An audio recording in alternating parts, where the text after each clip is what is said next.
Okay, we're live on 13 out of 15, maybe 14. What's up, guys?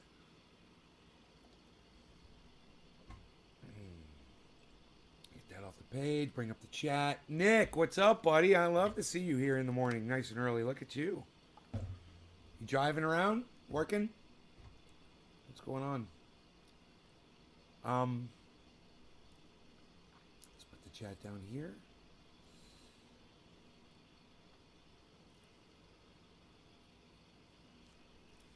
Bitcoin's at 43.8.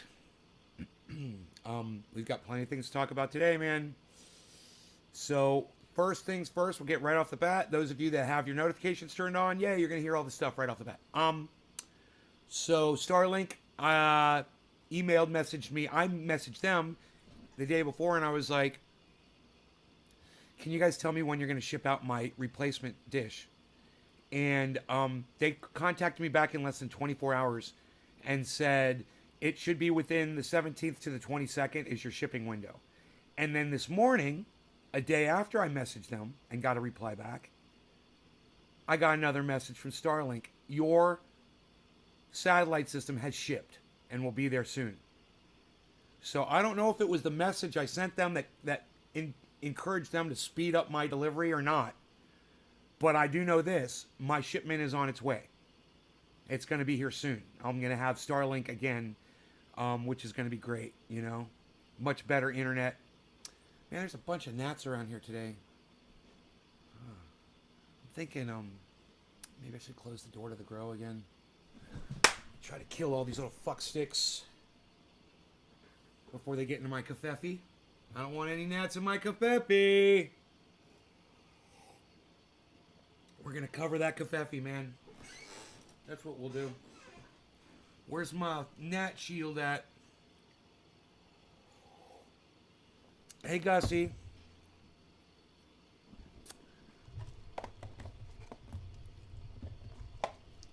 I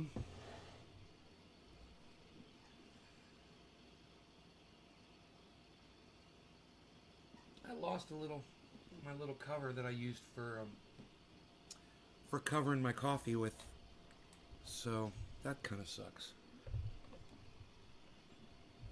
I guess I could use a bigger piece. Here, I'll just use this. I've got this thing over here. I think here it is. This will work. Little piece of board there. It's your Christian girl. Yeah, you're not my girlfriend, Gussie. That's funny. Michael Haskey. Hey, man. Never see you here anymore. What's up, buddy? How's it going? Good to see you. So, yeah, we've got plenty of things to talk about. The first thing I want to talk about was the fact that Starlink's coming out. Okay. Next thing is...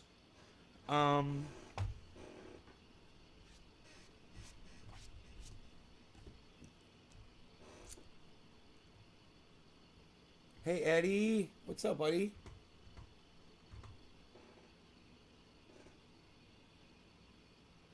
Let's bring up Twitter. That'll help me here. The business is booming. Oh, good, man. That's great.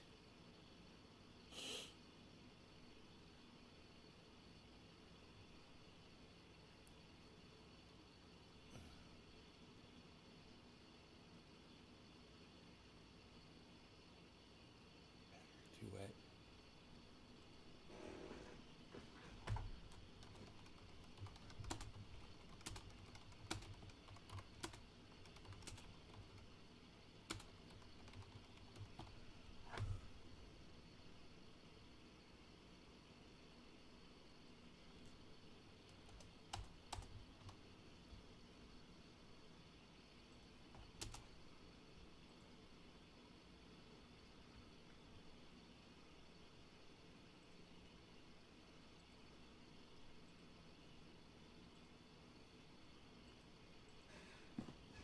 Someone said, name a better duo. I'll wait. And shows a picture of the president and the vice president. My answer was literally every other duo that ever existed. Fucking douchebag.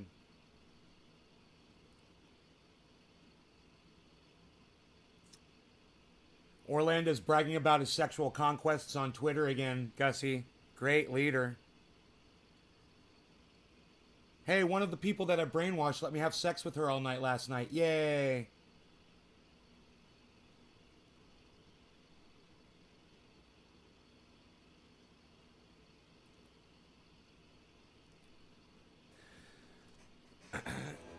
Dancing lessons, Gussie?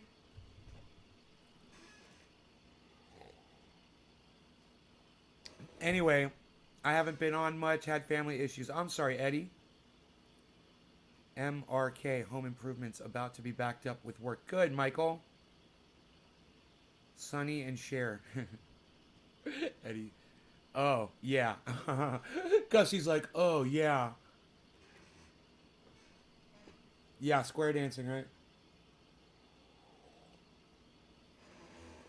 Y'all square dance, huh? So anyway, yeah. So I sent a really good video to Dr. Guy Mcpherson, and he responded with a thumbs up or an okay, which means he got the video. I may have put the video up on my Twitter feed last night. I'm sure that Oracle is the only one that saw it. He seems to be one of two people that retweeted me. Who's the other retweet? Oh, one retweet and one quote tweet. The quote tweet was, Hippie Chick. Well, thank you, Hippie Chick. Wow. There you go. Hippie Chick quote tweeted me, and so did freaking Oracle. Now, I don't expect any of you guys to give too much of a fucking shit about anything that I'm about to tell you. Mostly based on my low show numbers that you guys don't give a fuck about most of the things that I bring you on here. But I found this very interesting. And in what the conversation that Token Dave and I had yesterday over, which was that, you know, you probably shouldn't be creating more kids because the world's coming to an end and we're going extinct. This just piles on to that notion horribly accurately. Just goes to prove that I know what I'm talking about. And if you want to risk human lives on trying to prove me wrong, well, that's on you. I don't recommend you guys give any more birth to any more children. All right? This is going to be the reason why. Watch this. This was brought to you by PBS and Nova. So you could sit there all you want and cry and whine and claim that I don't know what I'm talking about, that I'm just, you know, some crazy guy screaming about the end of the world. You could say that all you want. Oh, you're bringing Orlando in? Good. Thank you, Gussie. And 4 more people? Great. Thank you so much. Hey, Dave. Yeah, talking about you here, buddy. So, Token Dave, you're going to want to watch this video, bro. I don't think you believed what I was telling you yesterday. So, just weirdly enough, this video fucking popped up on my recommended videos. And I'm like, sinkhole, schminkhole, who fucking cares about sinkholes, right? Dave, you of all people need to watch this. Everyone needs to watch this. What happens when a frozen world locked away for millennia starts to thaw? In 2014, a helicopter crew flying over Siberia discovers something mysterious. Orlando has impregnated 4 women. Man, is he going to be able to pay for all those kids he's making?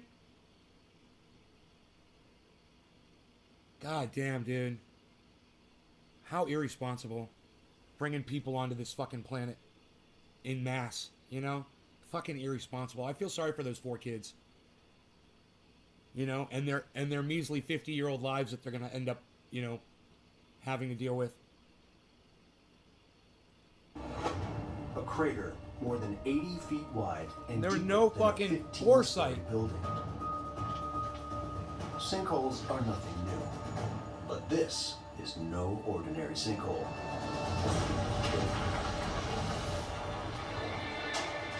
The ground has exploded. There's no way. This is not real. So understand, these are not sinkholes, and that the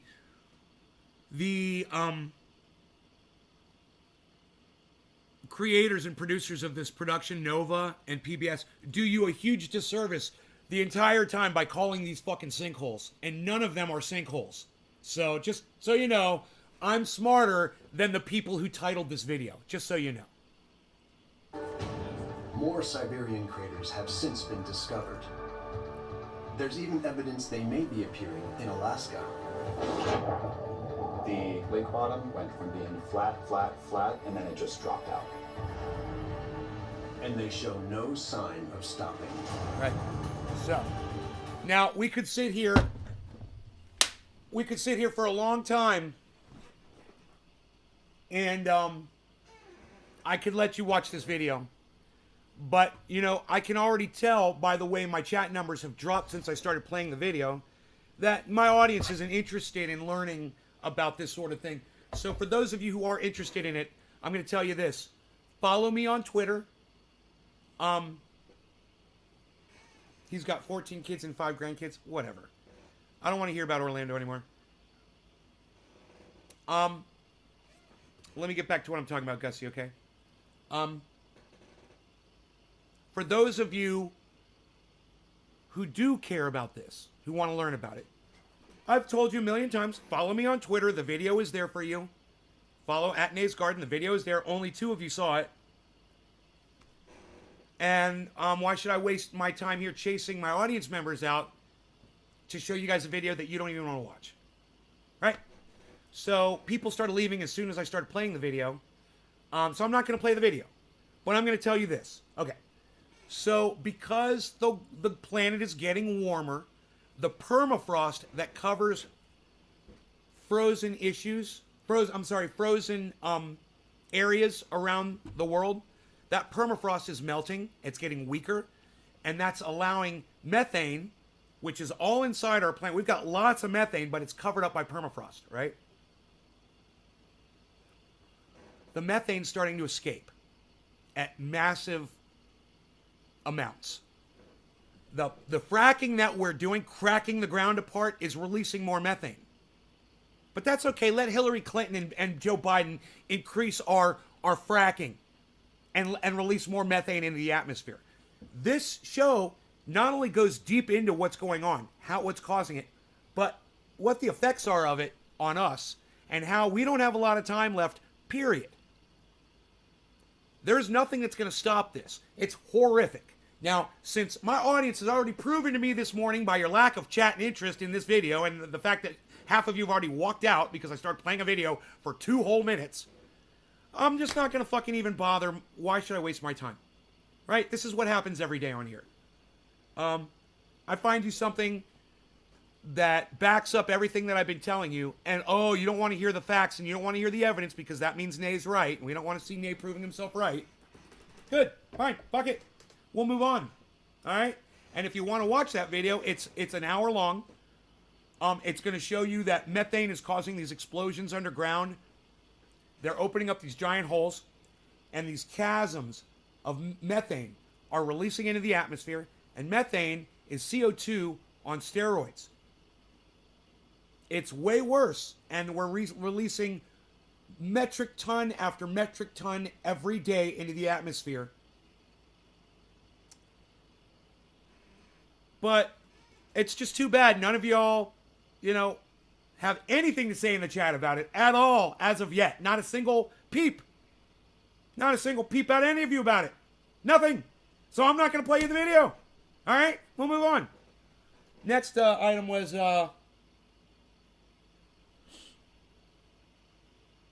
1, 2, 3. Oh, that's all. Oh, no, that was 2. What was the third one? Oh, yeah. The fucking black supremacist dude on Twitter. That's going to be interesting. We'll have fun with that. Yeah, methane's dangerous, right, Nick?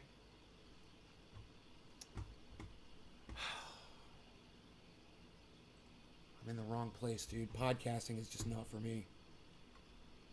I need to go somewhere else, man. To find fucking people who I can talk to.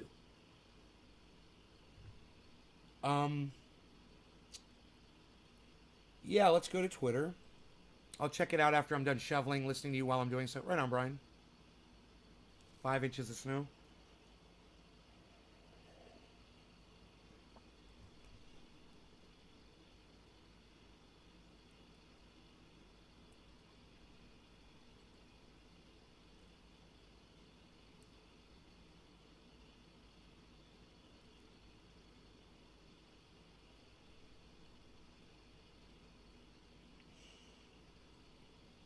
All right, so this has been going on for 2 days. I've gotten to a conversation about white supremacy on Twitter. Hey, Bab Blue Jaws, you're going to like this. We haul dirt into landfills to smother out fires when the methane ignites. Huh. Wow.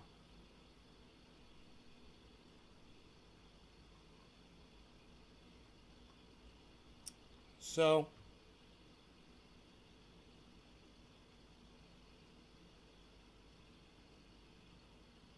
yeah, let's get into this. It's going to be interesting, man. We're going to have a whole talk about racism and white supremacy.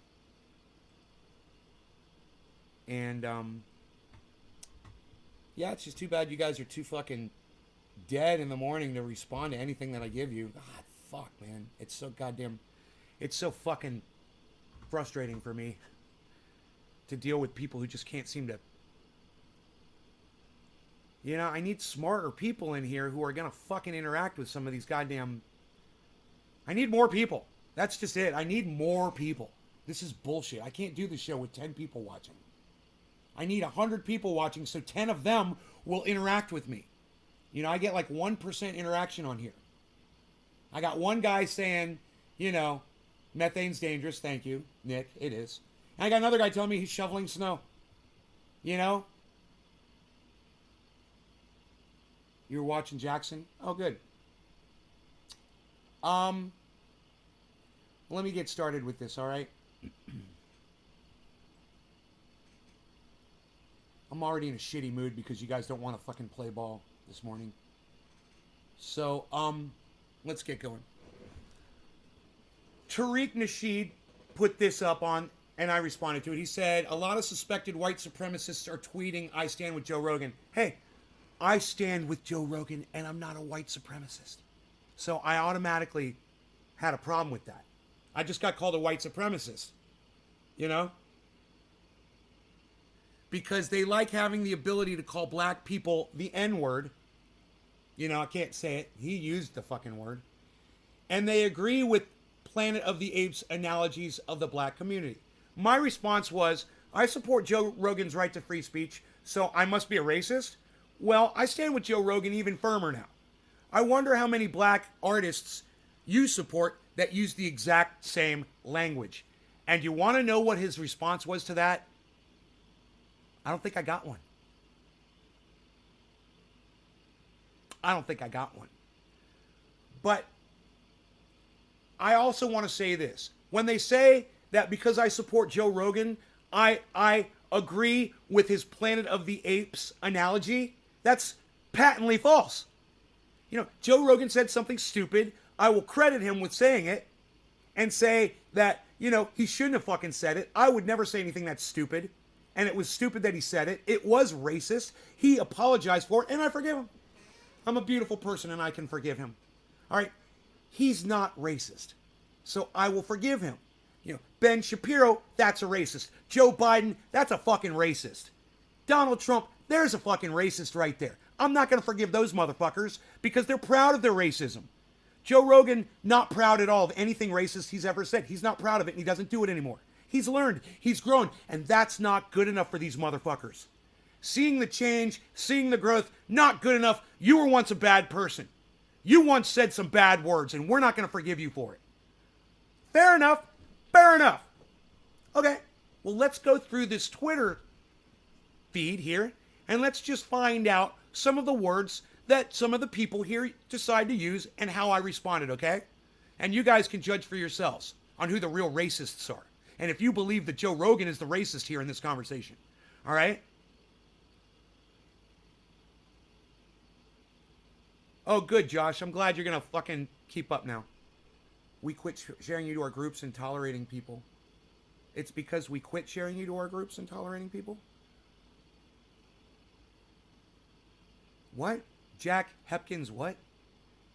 Because you quit sharing me to groups? No. You don't have to share me to groups for people to show up here. Dude, there are days when nobody shares this at all, and I have plenty of people. That's not it at all. In fact, the majority of my audience comes from YouTube, not from Facebook. So, that's not true at all. and tolerating people. That's just a fragment. You're not saying anything there. Just so you know, Jack.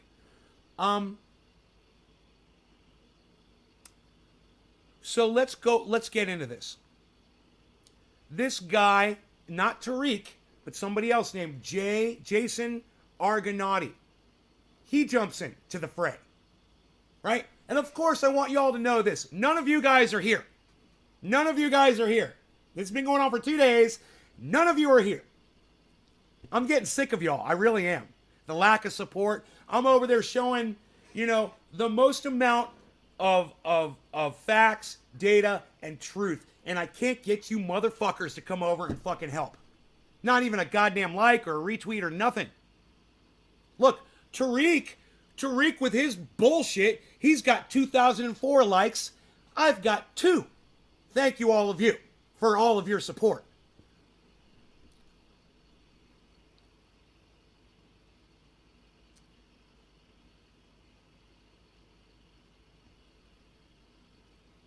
Okay, so Brian, thank you for participating finally. Brian, good. He says, bro, is this guy stupid? I understand you cannot be calling people the N-word, but that doesn't change the fact that he apologized. Right, he apologized. He shouldn't have done it. It was stupid.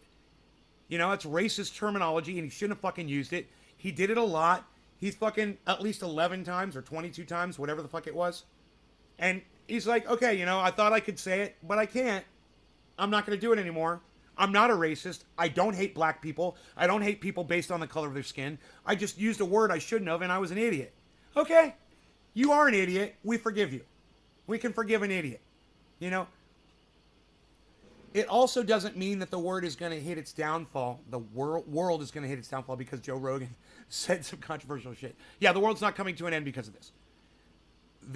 Why people watch the show. They might be. I don't know.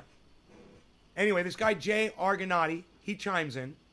And you're going to be interested in this because this is where the conversation goes. He says, free speech advocacy and white supremacy are not mutually exclusive. So my response was, white supremacy speech is free speech until it calls for violence. Same goes for black and gay pride. You want to be proud to be black? You want to be proud to be white? You can say that all you want. You just can't be proud and then ask for violence against, marginalized people or an individual. So you got to understand how the law works before you start engaging in conversations about the law. Right? All right, let's keep going. His response to me, so now we're just going with Jay Argonaut here, right? Now it's just me and him. Nobody else is interested in jumping in this conversation. It's just me and him. So now he says, racist white liberals have been on one lately. First, y'all. So I'm a racist white liberal now, everybody. He's calling me y'all. So I'm getting called names already. Racist? Yeah. He says, I'm a racist white liberal. That's a racist statement to say that I'm a white liberal.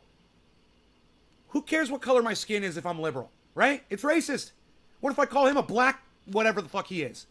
Oh, well, then all of a sudden that's racist. You can't say that somebody's black. Well, you shouldn't be able to call someone white and use it disparagingly. That's racism. It doesn't work both ways. Oh, it does.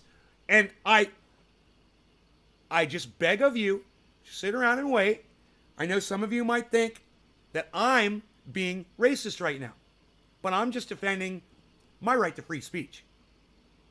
So listen up. First, y'all, capping, I don't know what caping or capping is, for Kyle Rittenhouse, and now going hard in the paint for Rogan. So he's claiming that I supported Kyle Rittenhouse. I never did. I never did, ever. Right? So he's got me wrong. He grouped me in. He said, y'all. He said I supported Kyle Rittenhouse. And he says I'm going hard in the paint for Rogan. Another lie. I'm not going hard in the paint for Rogan. I'm going hard in the paint for Rogan's right to free speech, which should not be infringed upon. Is that fair? Now, whether or not I support Joe Rogan, that's really not part of this conversation, is it? He wants to make it part of the conversation. All right, let's keep going. And why is it no matter where whites fall on the political spectrum, they continue to equate white supremacy and black liberation? I do not. I do not. At all. I don't equate them at all. You know, you want to say black supremacy and white supremacy and equate those? Well, they're the exact same thing, just a different color. You know, it's like, are you going to drive a black Porsche or a white Porsche? Would you fucking care? The color really doesn't matter at that point, right? It's a fucking Porsche. That's a good analogy. Let's keep going. So now he responds again because his first response wasn't enough. So he responds again and he says, I never said Rogan should be deplatformed for dropping the N-bomb, but I think he needs to be ready for whatever consequences, physical or otherwise, some aggrieved party decides on meeting out. Maybe some folks can help him LARP his favorite movie. So he's literally now suggesting violence against Joe Rogan. He's calling for violence, and that is hate speech. That's hate speech. The only thing that stops it from actually being hate speech is the fact that Joe Rogan is a public figure. If he had said that about me, or if he had said that about a marginalized group of people, this fucking dude would lose his Twitter account, I guarantee you. And he's skating on very thin ice right now just by using this type of rhetoric. Physical or otherwise. Okay, right. I don't think Joe Rogan's going to have a problem defending himself physically. Just, you know. Just saying.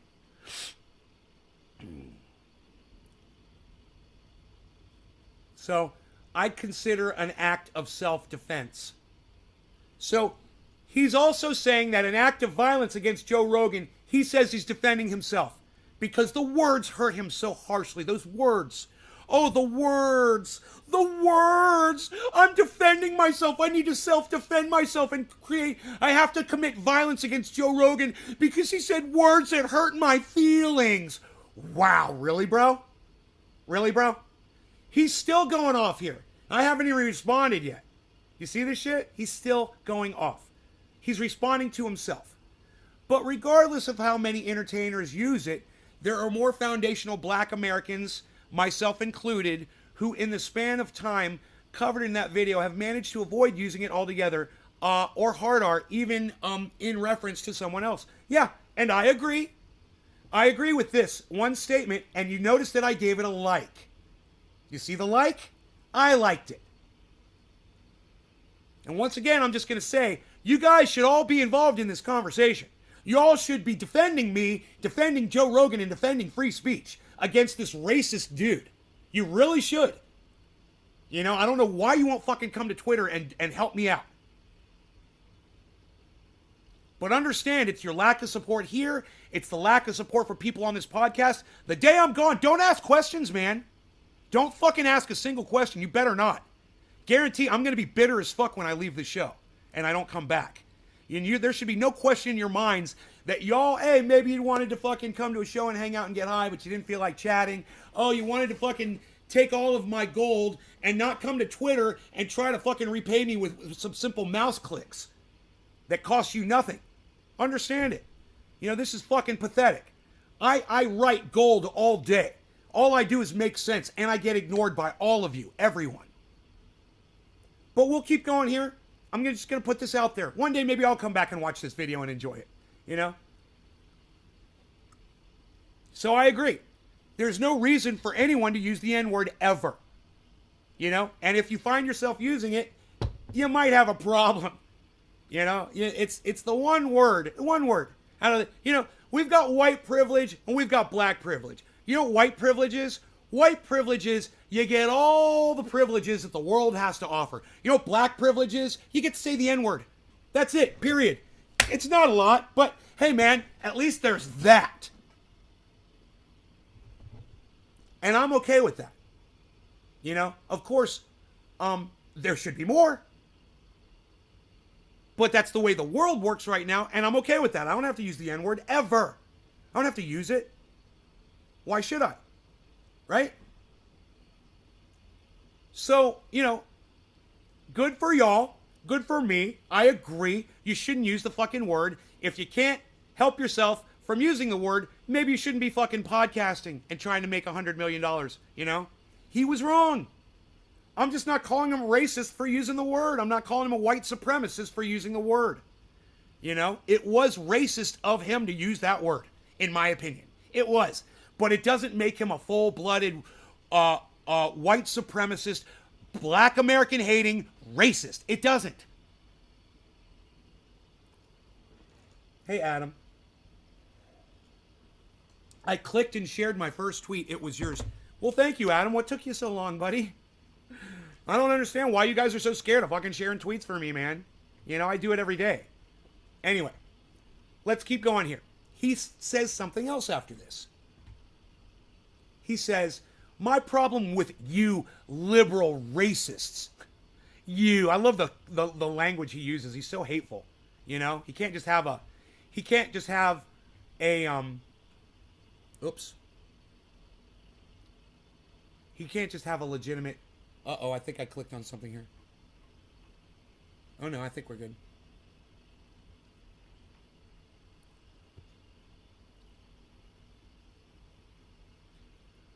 But regardless of how many entertainers use, there's more. Okay, so okay. My problem with you liberal racists is you're giving the man a pass for what is clearly an established pattern of casual white supremacist behavior.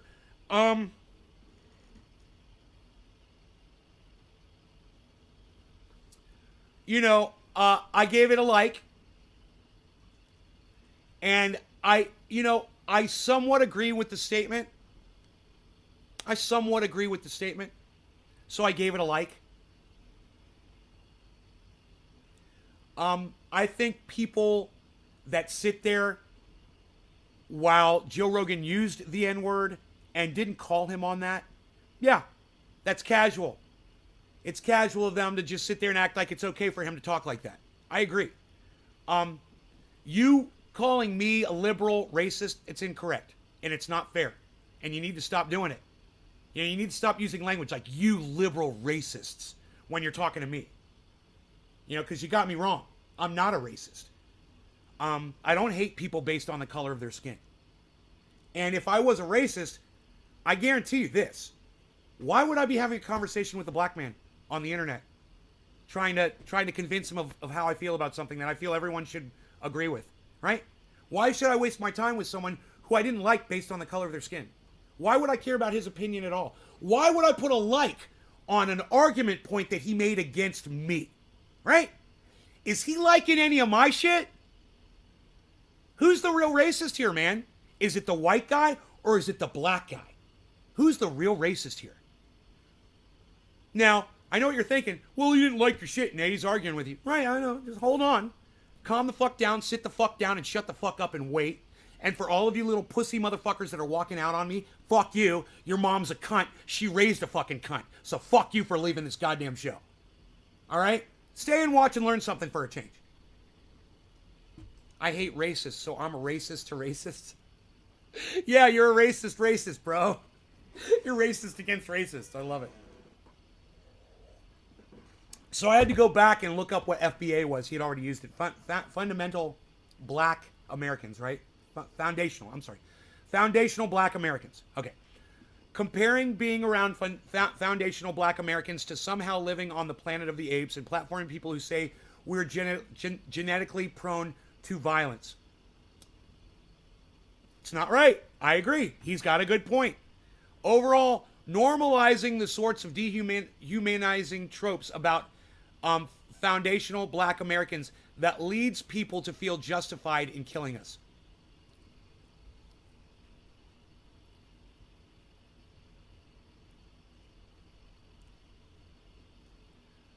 And I said, could he have been referring to the actual living conditions and not the color of the people's skin? I'm just saying. And he says, revising the part about y'all ignoring his established pattern of casual white supremacist behavior, I'm going to say no. Comparing us to apes and monkeys is so common that it's ubiquitous at this point. So my point was, yeah, sorry, not buying your opinion that Joe Rogan is a white supremacist, regardless of all of the statements he's made in the past. I'm still not going to go with the fact that he's a white supremacist. And look, I'm going to go ahead and I'm going to like this comment. And I'm going to like this comment too. Not necessarily because I agree, but I like the conversation.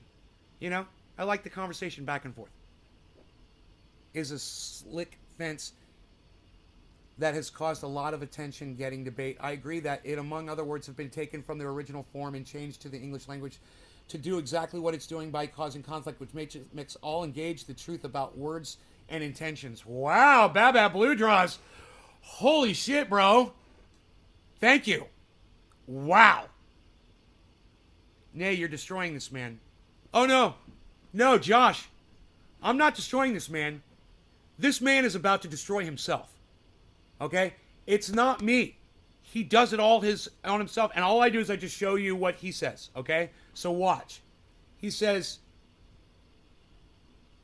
naturally, because white leftists like you, he just called me white, sit around reaping all the benefits of colonialism, slavery, and white supremacy, you can afford to be dismissive of it.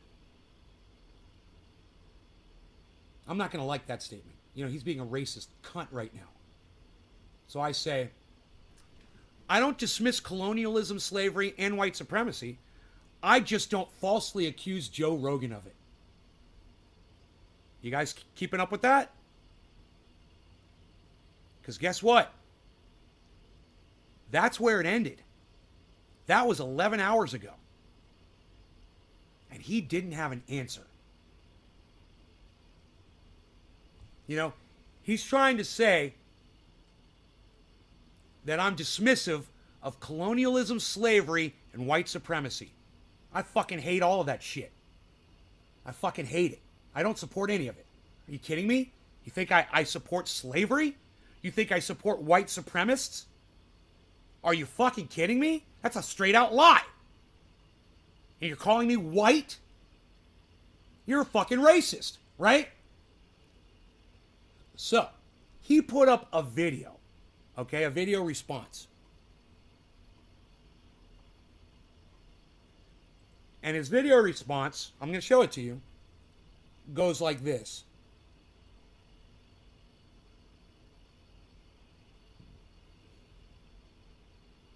If I can find it.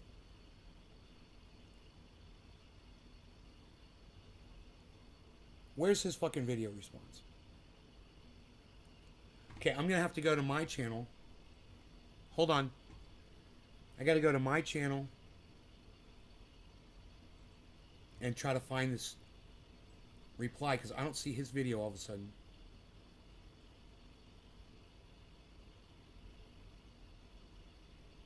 Okay, tweets and replies.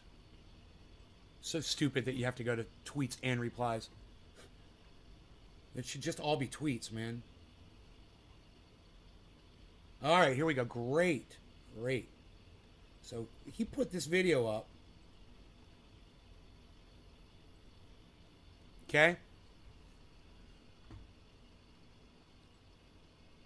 And I want you guys to listen to his video, okay? And then I'm going to play you my response.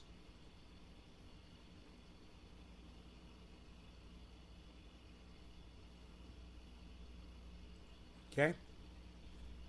Why is that doing that? What's it? Oh, that's the wrong monitor. That's why. Okay, cool. All right. I don't agree with Tariq, though, because he left a lot of detail out.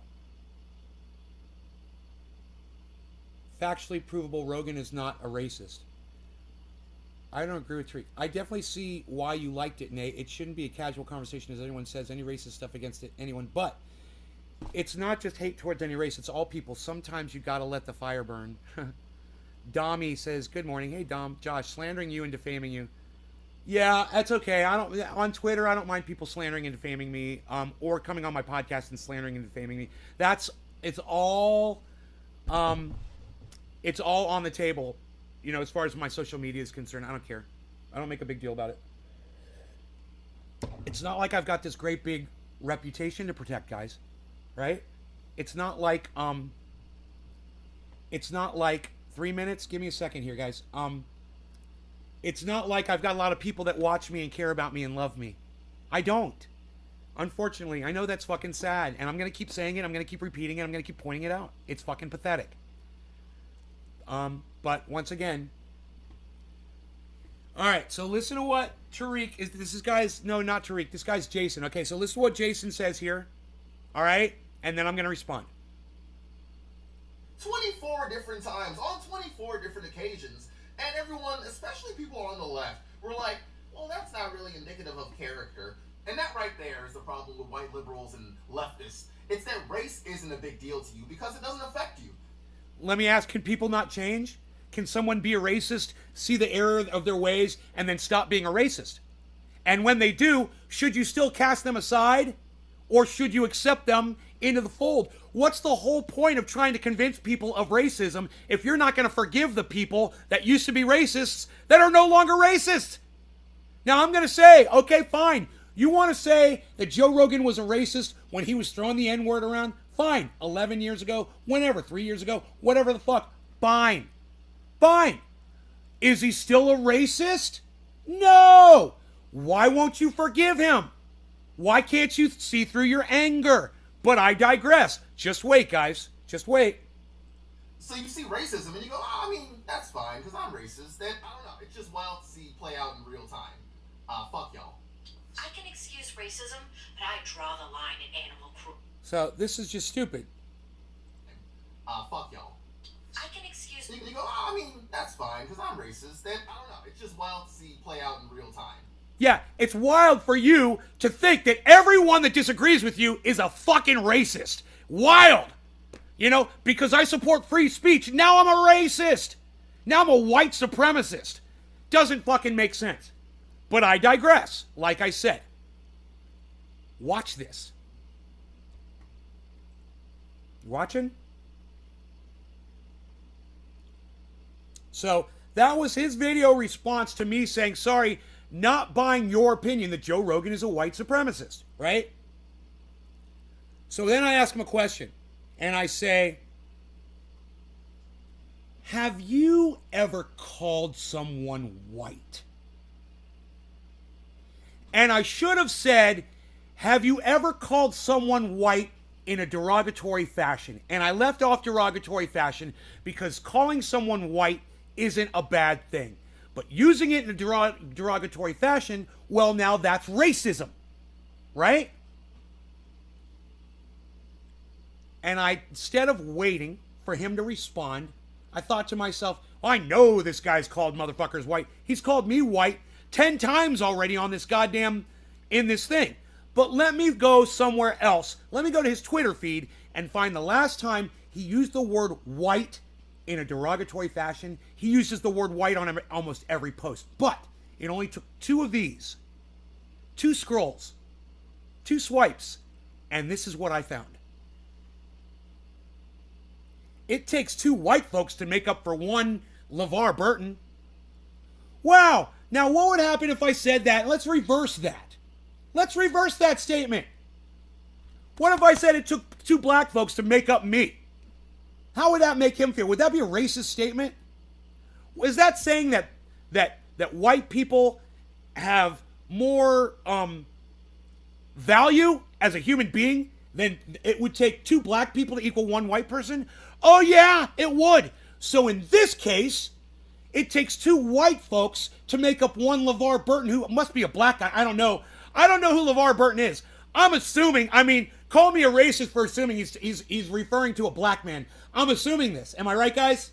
Is LeVar Burton black? I bet he is. The reason why I'm thinking that's the context is because of the previous statement, it takes 2 white folks. Oh, he doesn't get to retract the statement because I fucking screenshotted it. So it's never going to disappear from the internet now. And I guarantee you start scrolling through old Jason Argonauty's Twitter feed, which I don't have the fucking time to do. It would be beautiful if one of you guys could produce for me and do this shit. And find, it's Geordie LaForge from Star Trek?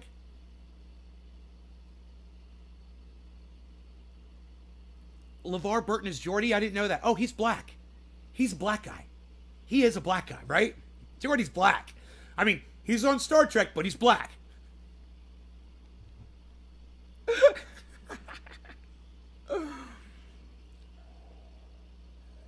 Yeah, he's a black guy. Not a lot of black people on Star Trek, right? It takes two white folks to make up for one LeVar Burton. I want to get a 1. Now, I want you guys, there's 13 of you in this chat right now, and I'm not expecting all 13 of you to type because I've blocked some of you recently. I don't fucking care to hear from you motherfuckers. But for everybody who's not blocked that is in the chat, and there's 13 of you, how many ones can I get that agree that that is a racist statement made by, oh, he must be a racist because he uses racist rhetoric. So he must hate white people just as much as Joe Rogan hates black people. Joe Rogan must hate black people. He's a white supremacist, right? Wow, Bad Blue Jaws, thank you. Hippie Chick, thank you. Yeah, that's a racist fucking statement. And it's racist against who? White people. And like I said, it only took 2 swipes. 1, 2. What's the date on that? September 21st? It was a while back. November 21st? I don't know why it says September 21st. September. That was a while back. September 21. September. So 4 months ago. Wow, he doesn't tweet a lot, I guess. Because that was near the top of his feed. So I really pulled this guy out, you know. I pulled him out and I made him speak, which is great. It's what I do. Yeah, he even posted a video for me. You know? Yeah, he's fishing for you to go off. Well, he's got me, and it's fine because that's exactly what I want. This is exactly the kind of thing that I want to discuss. He's only got 430 followers. I don't want to be punching down, but understand, I have a feeling he's an up-and-comer on Twitter, and he'll be doing fine, and he'll get a big following, and sooner or later, people are going to go back and see this interaction between him and me and go, wow, the old man that sits on the hill and smokes cannabis, he was right. And the young up-and-comer on Twitter, he was totally wrong. He was racist. He was dead right about First Amendment free speech and not a racist. And that's all I ask is that people just, you know, give me credit for it, man. Now look, 1, 2, 3, 4, 5. 5 out of 13 people think that that was a racist statement, man. That's pathetic. But anyway, there is your 3 subjects. As I said before, it's too bad none of y'all wanted to say a goddamn chat about the goddamn methane. Does anybody give a fuck about the goddamn extinction of humanity? Of your species? Does anybody here give a fuck about the fact that we're going extinct and want to learn more about it? Maybe try to take some, you know, necessary measures to try to make your lives a little bit more comfortable as the world starts, you know, grinding to a halt? I don't know. Anyone interested in that? Oh, Bad Blue Jaws. Anybody? Oh, Hippie Chick. Nick. 3 of you? 3? 1/5 of my audience? Anybody else? Dr. Guy Mcpherson gave me the okay on this video. Dommy. Okay, that's 4. Can I get 1/3 of my audience and get one of you, one more person to say they want to watch this video? And to the one person who just left, hey, you're a cunt. Fuck you. And your mom's a cunt too. Fuck you. Hells yeah, I must have missed that topic. Okay, great. All right, well, we'll get back to it. But first, Newfoundland. All right. No law regarding smoking before a good segment. You know, it breaks my heart that I have to fucking be a cheerleader for myself. It fucking breaks my heart. You know, self-promotion is the most disgusting thing on the planet. And I have to do it on this show every day just to try to hold on by a fucking thread.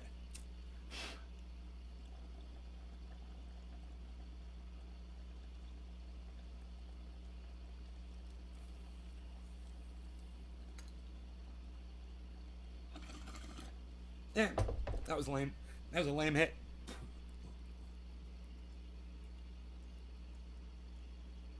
Still getting me high, though. Making me happy.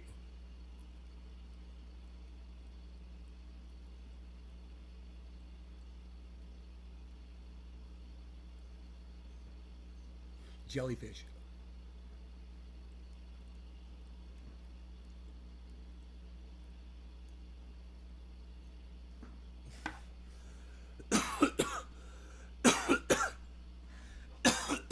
Your brother is installing solar panels in West Virginia because of my show. Wow, hippie chick, that's fucking great. That makes me happy. Happy. Good. Well, I should hear from more people like you. It keeps me here. To know that I have an influence on people that makes me happy. It doesn't feel like it because people just don't return on the reg to take all of this in. And there's people all day. They have CNN on in the background. They have Fox News on in the background. They have MSNBC on in the background. They've got podcasts on in the background. They've got documentaries on in the background, the TV, whatever the fuck. Just have me on in the background. Just have me on in the background. I'll bring you so much information. At some point, you'll be walking through the living room and you'll be like, whoa, dude, I want to hear him talk about this, I was hoping it would make me happy. Well, it did. It made me very happy. I wish you guys would let me know if I'm changing your lives and making your lives better. The past couple days. Sorry, bro. I'll catch up. Nick, it's okay. I love that you go there and you spam the fuck out of my likes and retweets, bro. I love that. But it makes everyone else look so bad, bro. You make everyone look so bad. You do such a great job. You and Doc Hollandaise, and sometimes Steve Running does. Hippie Chick tries. Some of you try. But it's just falling so short, man, And I know I'm right. That's the thing that's fucking got me the most pissed off. Is I know when I get into a conversation with a black guy about racism, about Rogan, I know I'm 100% right about all of it. And this debate that him and I had, it should be all over the internet. Everybody should be talking about that shit. Everybody should be engaged in that conversation. And anybody that wants to try to take me on, like he did on Twitter, he gave up. Like I said, when did he post that? 17 hours ago, man. I'm still waiting to hear back.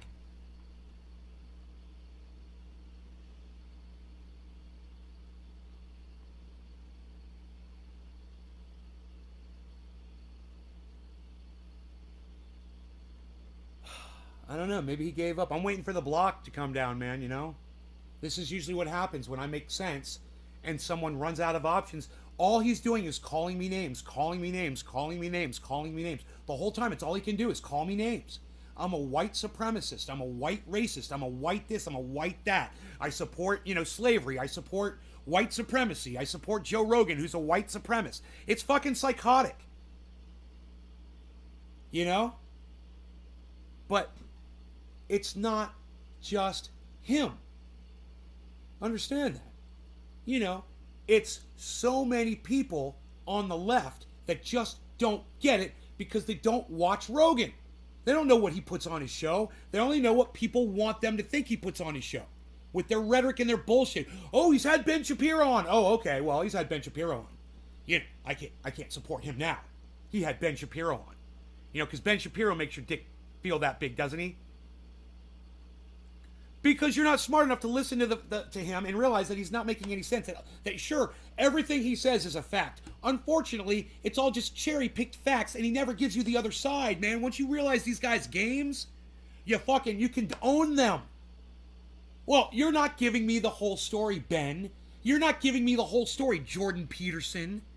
You're not giving me all the facts, Tim Pool, Fox News. You're not fucking giving me all the facts. That's your trick. You can harp on one thing, and that's all you got. You're a one-trick pony. Come at me with some facts to back up the one thing that you're trying to straw man me with. You got nothing. And it doesn't matter what we talk about. You're wrong on every single point. The problem is, these fucking cunt liberals, they hear these arguments and they're too stupid to work through them. All they hear is fire and brimstone coming at them, and they cower and they wither. From people like Charlie Kirk, from people like Candace Owens. Are you fucking kidding me? From people like fucking that pipsqueak motherfucker, Greg Gutfeld. Or, Tucker Carlson. Oh my God. Do you know who's making me sick right now? Jimmy Dore. He's making me sick. Do you know what he fucking did? I turned it off. I was like, I'm gonna show you. I'm gonna fucking show you. Do you guys know who this motherfucker is in Congress?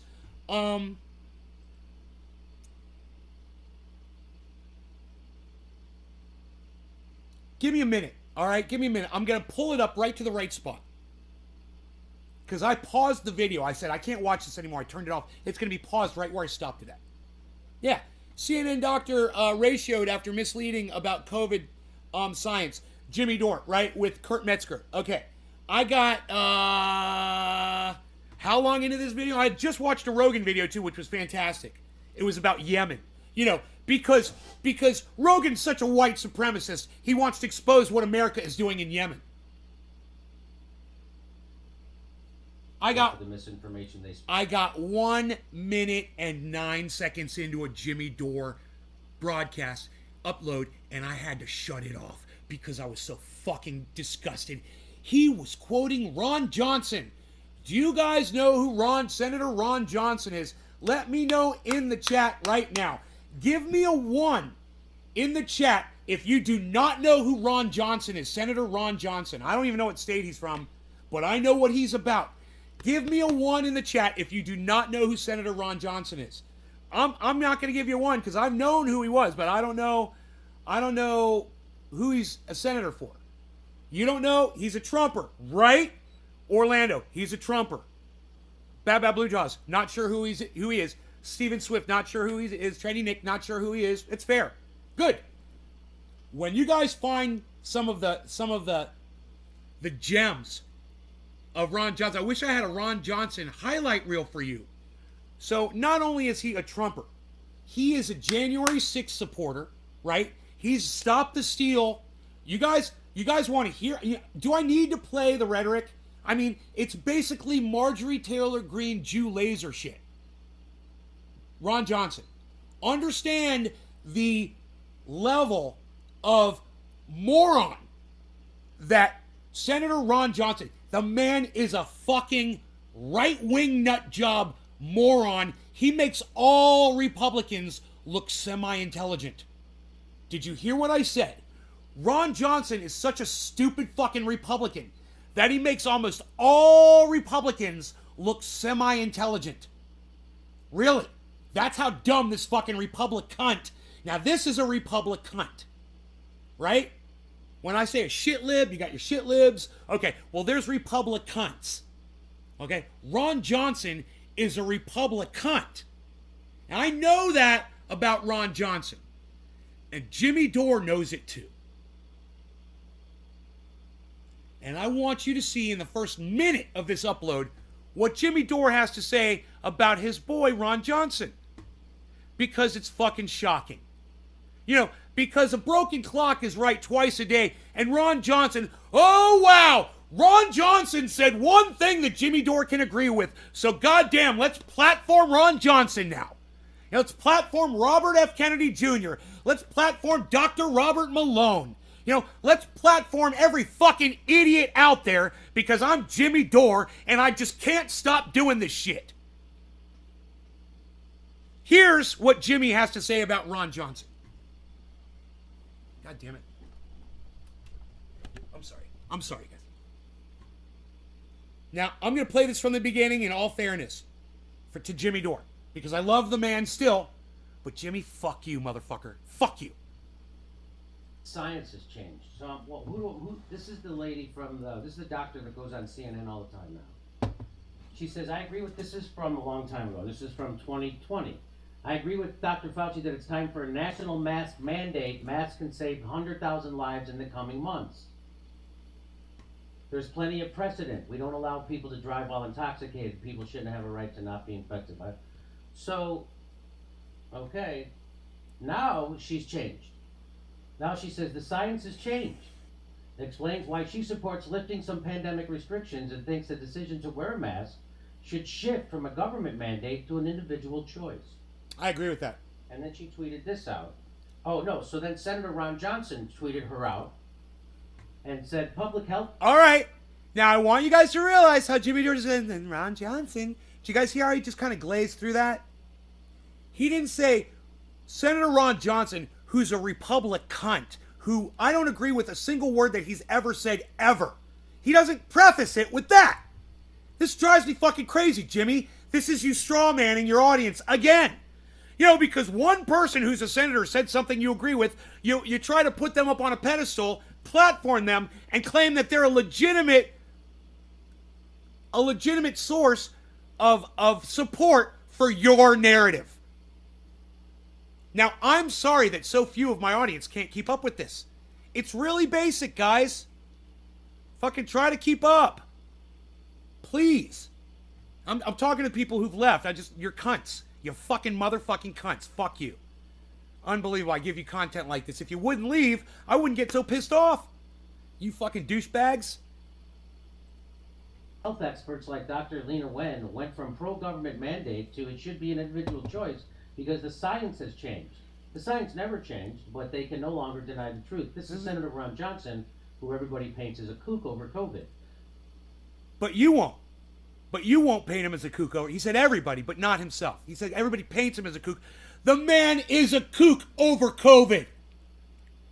Ron Johnson is a kook over COVID. And Jimmy Dore, because he says one thing that Jimmy Dore agrees with, for some reason, can't also call him a kook on COVID. No, Ron Johnson deserves all of your attention now, everybody. We should all worship Ron Johnson. Will the COVID gods be held accountable for misinformation they spread? The answer to you is no. They'll never be held accountable for the misinformation they spread because we have documented it here at this show that Fauci has been lying from day one about this. From day one, Fauci's been lying about COVID and masks.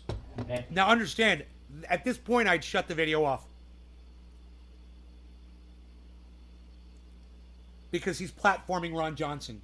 And I think that is the stupidest thing. It's one thing I fucking hate about Joe Rogan. And I stopped watching him for a long time.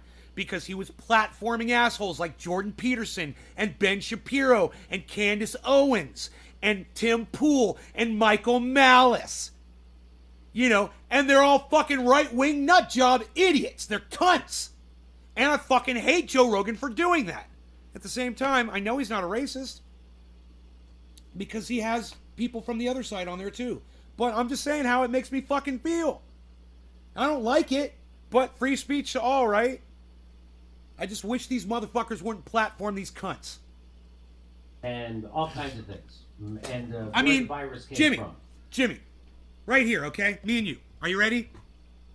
I want to talk to just Jimmy Dore. Jimmy, listen. You can prove your point without platforming assholes. You can there's a million other ways you can prove your points. You don't have to platform assholes who agree with you. You know, if Adolf Hitler was still alive and he agreed with what you said, would you be platforming him too, bro? You're smarter than that. Fair? Was that fair, guys? Give me a 1 in the chat if you think that was fair. And herd immunity. And no, they'll never be held. He won't even be fired. So, no. But they make it out like this guy's the liar. And so she retweets him, the Dr. CNN, Lena Wen, says, with respect, Senator Ron Johnson. Thank you, Bab Blue changed. Jones. Thank you, Science Stephen. has changed, she says. Thank you, Dami, Josh. She says we didn't have vaccines for children 5 to 11 until Thank November. you, guys. And so, what is that? So that's what's changed. Now kids have vaccines. Well, I got news for you. Frickin' kids are not getting vaccinated. The overwhelming majority of kids are not vaccinated. I would say probably like 7 out of 10 kids are not vaccinated, if not higher. So what has that changed? We know now vaccines protect well against Omicron. Now, I don't know what she means by that. Why are they making a new Omicron vaccine? Why are they making a new Omicron vaccine right now? Why are they doing that? I don't know what she means. So when she says we know vaccines protect well against Omicron, I think she means that they protect against serious illness, right? And hospitalization. But Well, just anecdotally, Jimmy, let me just tell you this. I sat right there on that couch next to a friend of mine, right next to her, watching movies. she had Omicron, right? She was sick for 14 days with Omicron. She couldn't even get out of bed. I'm vaxxed. I'm boosted. I sat next to her. We breathed the same air. Absolutely breathed the same air for a long time. And I didn't get it. I didn't catch it. Now, anecdotally saying, do I believe that the vaccine and the booster shots prevented me from catching that? Yeah, I do. Anecdotally, I think it helped me. Personally, I do. Could I be wrong? I could be wrong. Maybe I just got lucky. We weren't wearing masks. I didn't know she was sick. My point is this, Jimmy. I'm vaxxed. I'm boosted. I literally did my own fucking test. And the vaccine and the booster passed. I didn't catch it.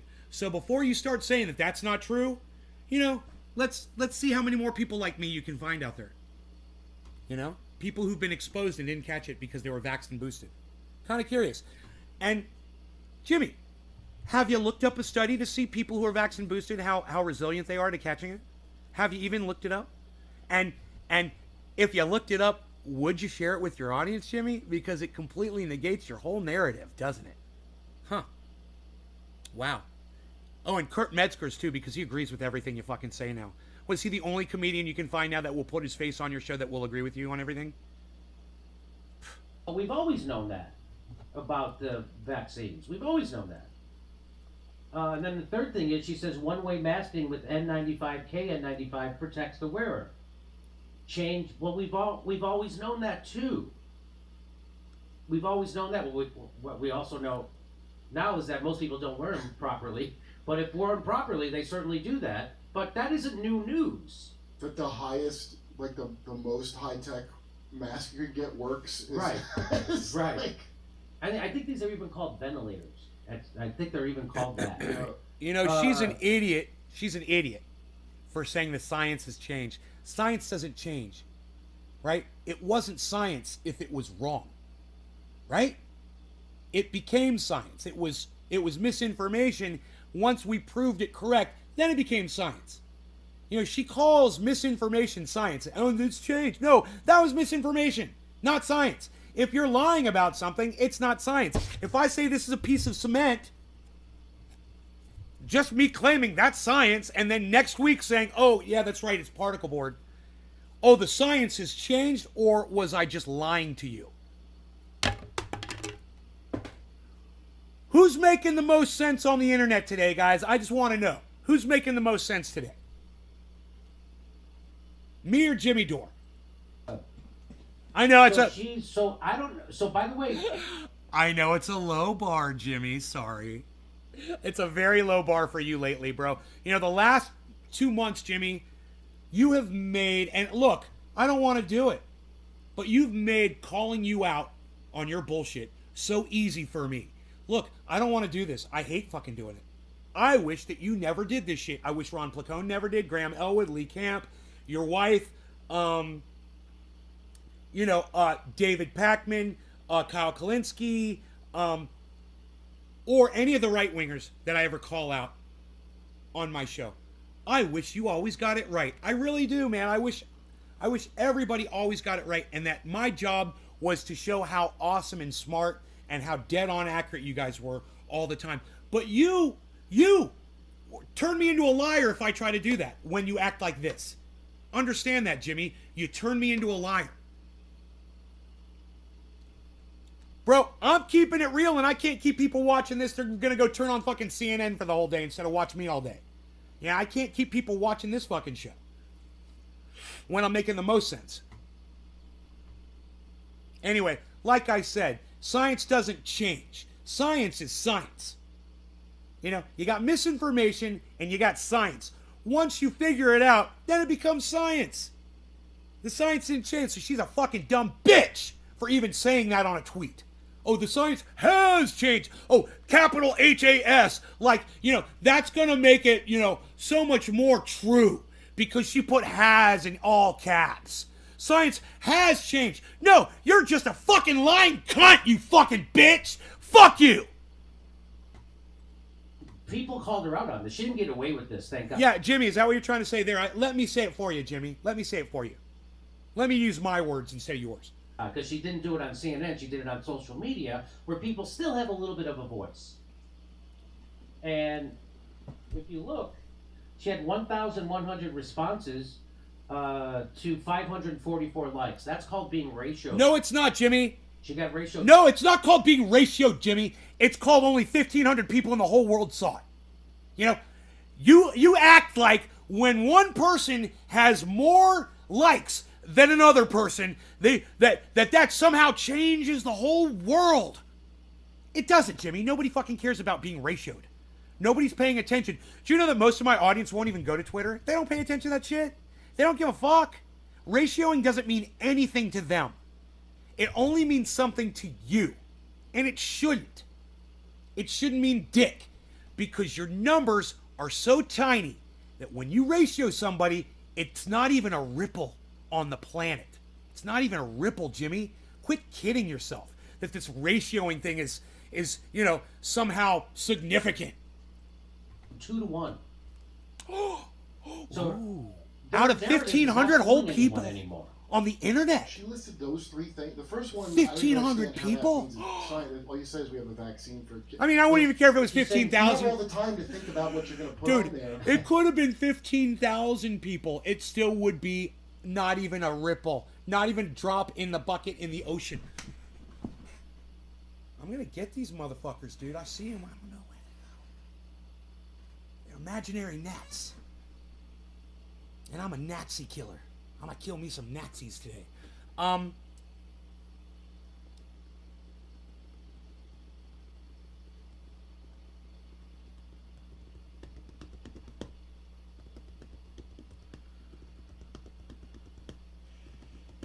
right, let's keep going. I'm sure I had something good to say there, but I forgot it. And that's what they put on. As a doctor, and that's what you picked? She said... I really like Kurt Metzger. I like him. Like, he's the kind of guy I'd want to drink a beer with and hang out with and go out and fucking partying with and shit, smoke bong rips with. He's so cool. The one thing I fucking hate about him is that he never pushes back against Jimmy. Ever.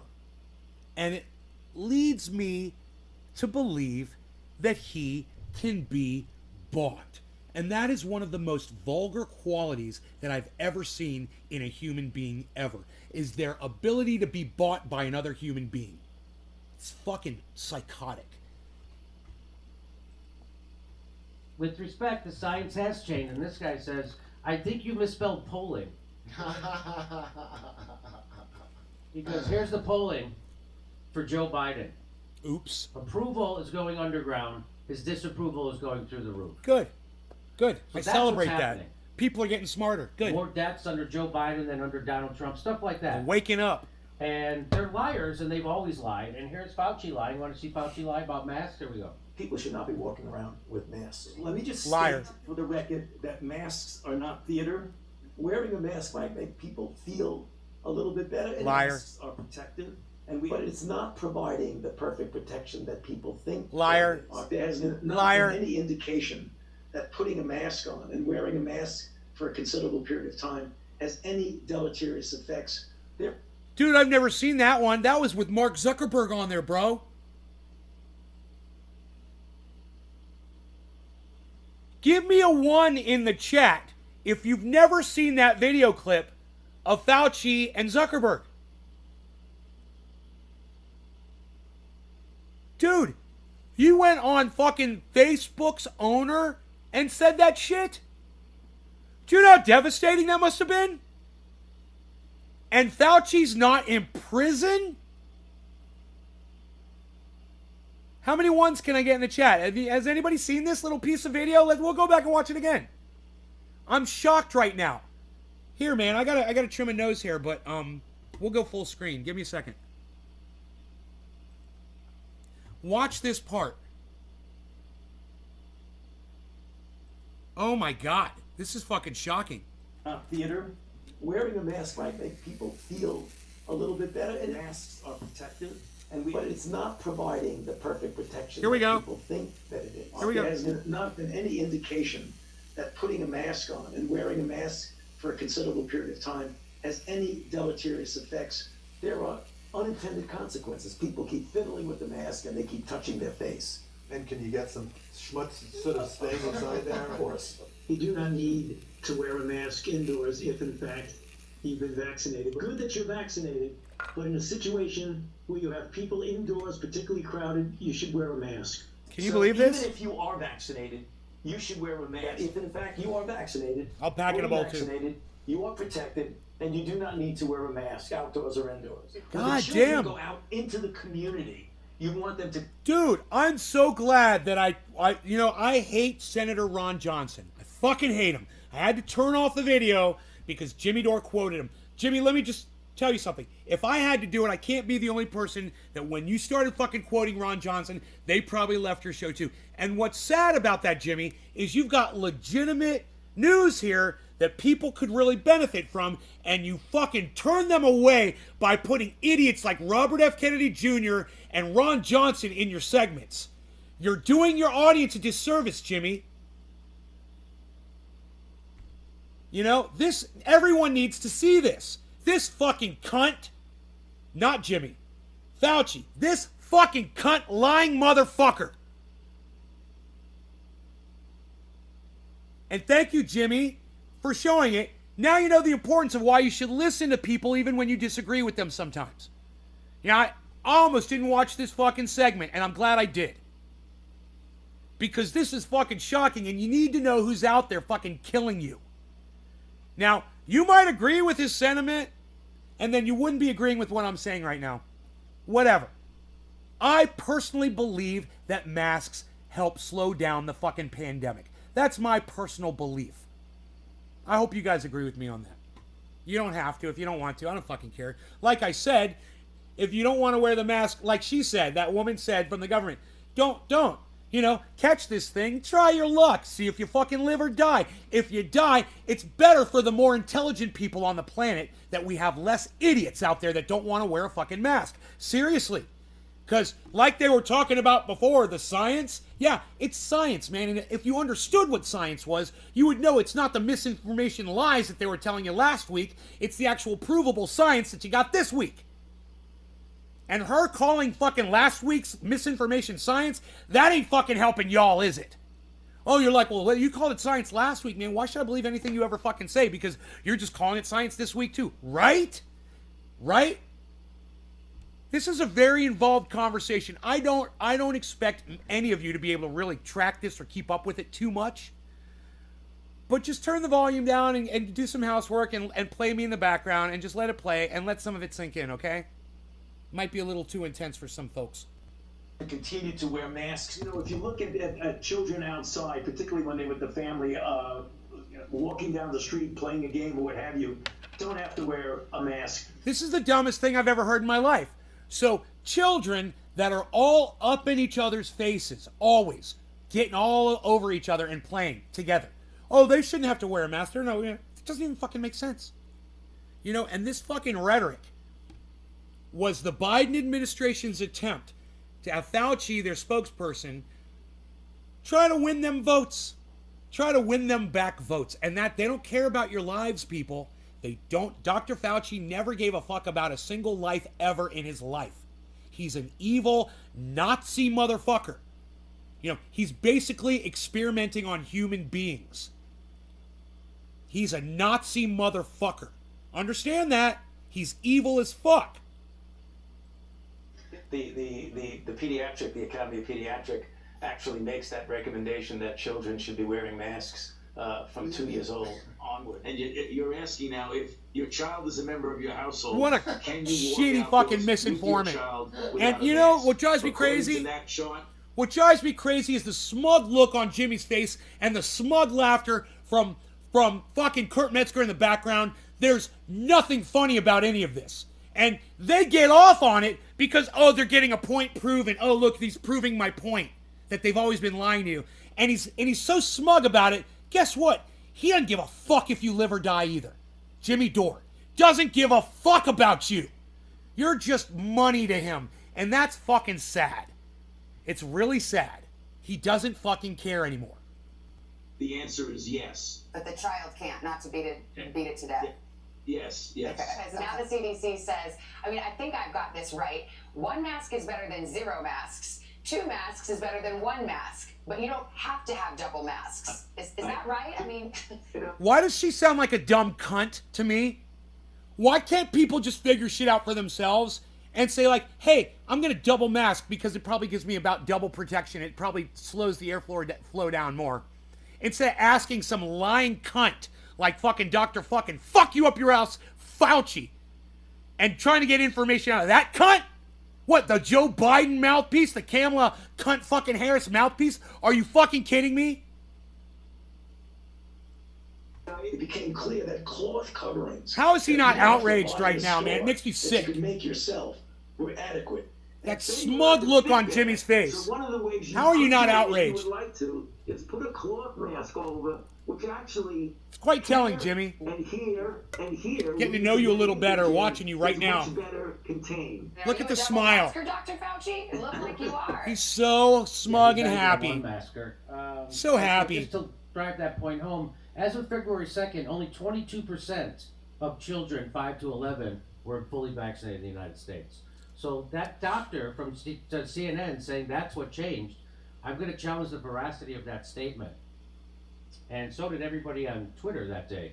You could have just said Omicron spreads wildly faster than any previous variant, and for most people it's a nasty cold, but we can't stop it, so it's time to get back to work and life.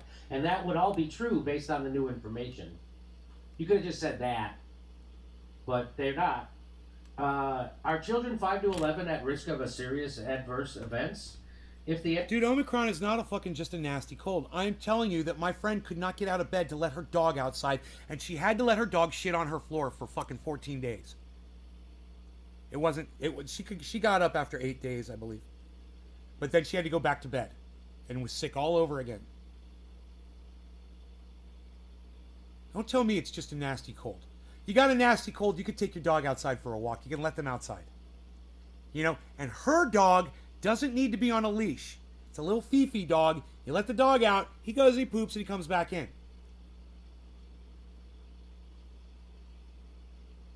So don't you fucking lie to me and your audience, Jimmy, you fucking cunt motherfucker, and say that it's just a fucking cold with that smug look on your face, reading all the tweets that fucking stroke your goddamn narrative. Fuck you, Jimmy Dore. Fuck you! The answer is no, then you're being irresponsible to continue the adolescent vaccine push. That's what this guy says.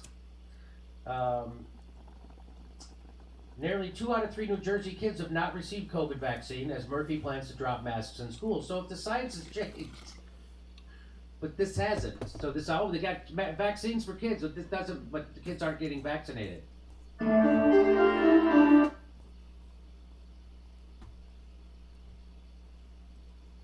You just got fucked up your ass.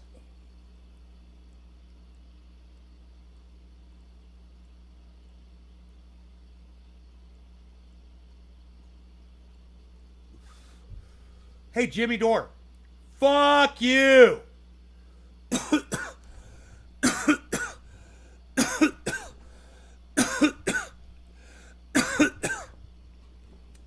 When all these motherfuckers run around and get this thing, finally, out of their own stupidity, I wonder how they're going to feel, about 3-4 days into this motherfucker. When they can't go around, they got to cancel shows.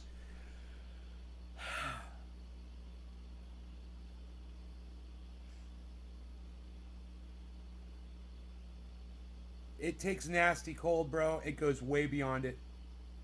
I've had a nasty cold before. A nasty cold is just, runny nose, coughing, sneezing. And that's why Jimmy wants to classify this. He doesn't want to tell you that you get the chills, that you get really fucking hot, real feverish. He doesn't want to tell you that you're sore, that you're achy, you can't get out of fucking bed, and you're exhausted. Oh, does that sound like a cold to you? Does that sound like a nasty cold to you?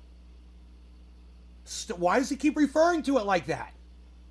Same reason he keeps referring to this as a jab. He's got a lot of rhetoric that he sticks to, And I got rhetoric that I like to stick to as well. Hey, Jimmy, fuck you. Fuck you for lying to your audience. fuck you for platforming Ron Johnson and Robert F. Kennedy Jr.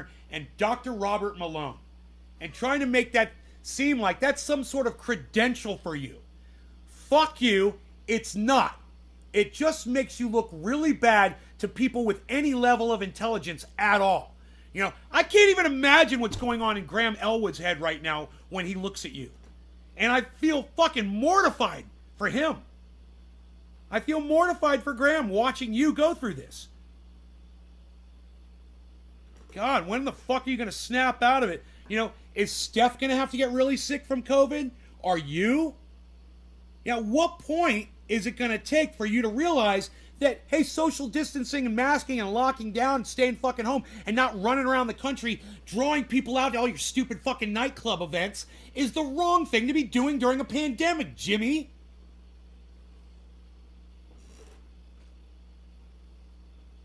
It's all about him. He's so selfish.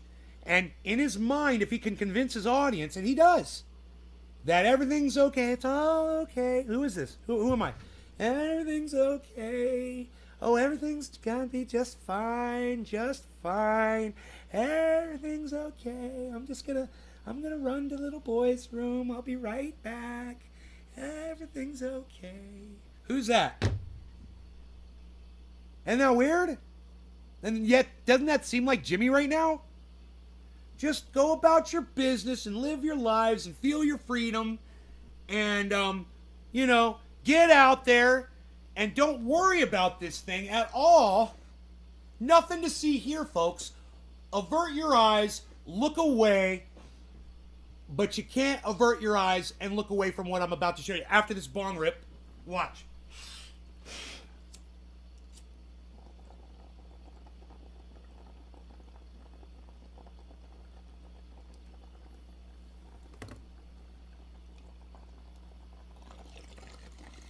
Nobody got the reference?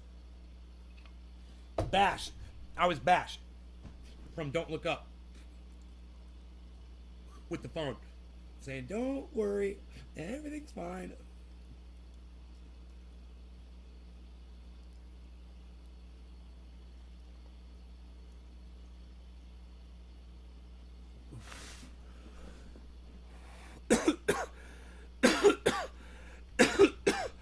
Now, scientists from around the globe race to understand a hidden world.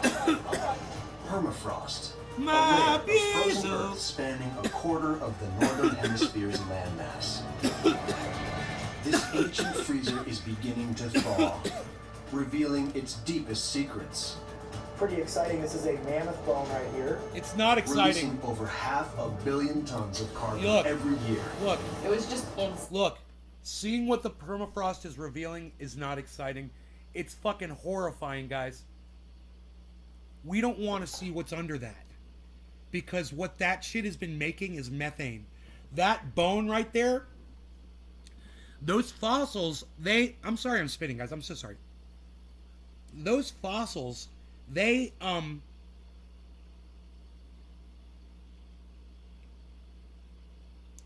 decay over time. And they turn into methane. That's all going to be explained in this. So when we're seeing these fossils being exposed and that guy's in there going, oh, it's so exciting. Look, we found some bones. No, man. That's the permafrost melting away and exposing what's creating that methane, right? That's what's causing these bubbles.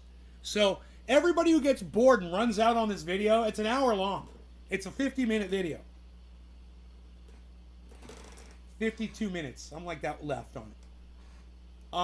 And you know I got to stop every once in a while and point some things out, so it's going to go even longer. Now you know what's up, okay? If you leave, you know already that there's methane leaking out all over the fucking planet now. It's coming out of lakes, it's coming out of the ocean, it's coming out of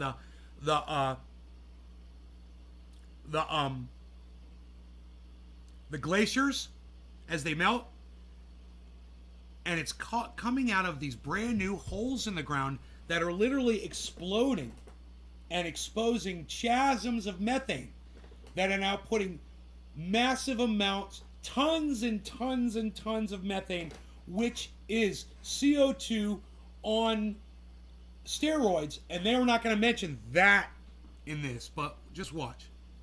insane. Like, the water's boiling around you. And threatening local communities. Houses need to be torn down. We're in the middle of a housing crisis. Are the craters warning shots for our climate future? That is not included in climate models. That's a scary wild card in the climate change story. Yeah. And that's the other thing that you're going to find out. That's a huge point that they make in this movie. It's not included in climate models. And what have I and Dr. Guy Mcpherson been telling you guys for years now? Is that the climate modeling, the computers, they get it wrong because they're not considering what? Global feedback loops. Climate-driven global feedback loops. The computers don't know about them. They don't program those in. This is one of them. This is just one of them. Out of 64 identified, guys. I'm talking to you, Token Dave. I hope you're still here. He said he was going fishing. Hopefully he's got us out there on the lake with him, or the ocean. What new dangers lurk beneath this vast frozen landscape? And could they warm our planet even further? Arctic sinkholes, right now on Nova.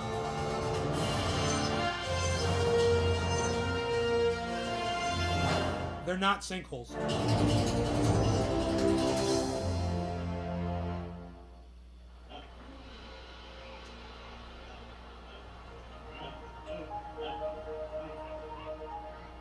The Yamal Peninsula. I'll speed it up a little bit. Siberia. 47,000 square miles of freezing tundra. Located in northern Russia, the Yamal lies well above the Arctic Circle.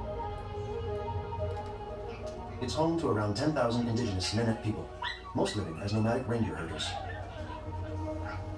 In their language, Yamal means end of the land. It's now beginning to look like it. Giant craters were spotted in the north of Russia. They popped up out of nowhere in the Yamal Peninsula. When I first heard about the crater, I didn't believe it. I actually thought it was a made-up story.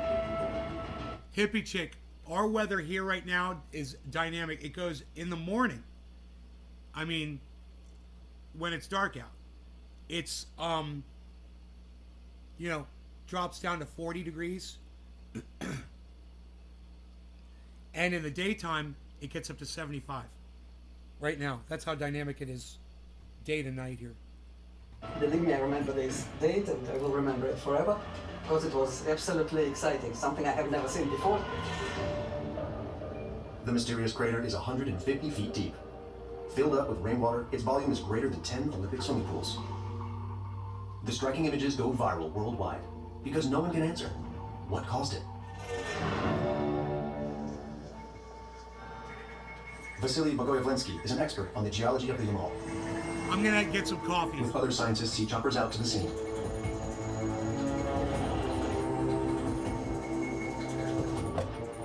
When we just came to this crater, of course, we didn't know for sure what was there. We never saw something like that, never. This isn't the first massive pit to open up.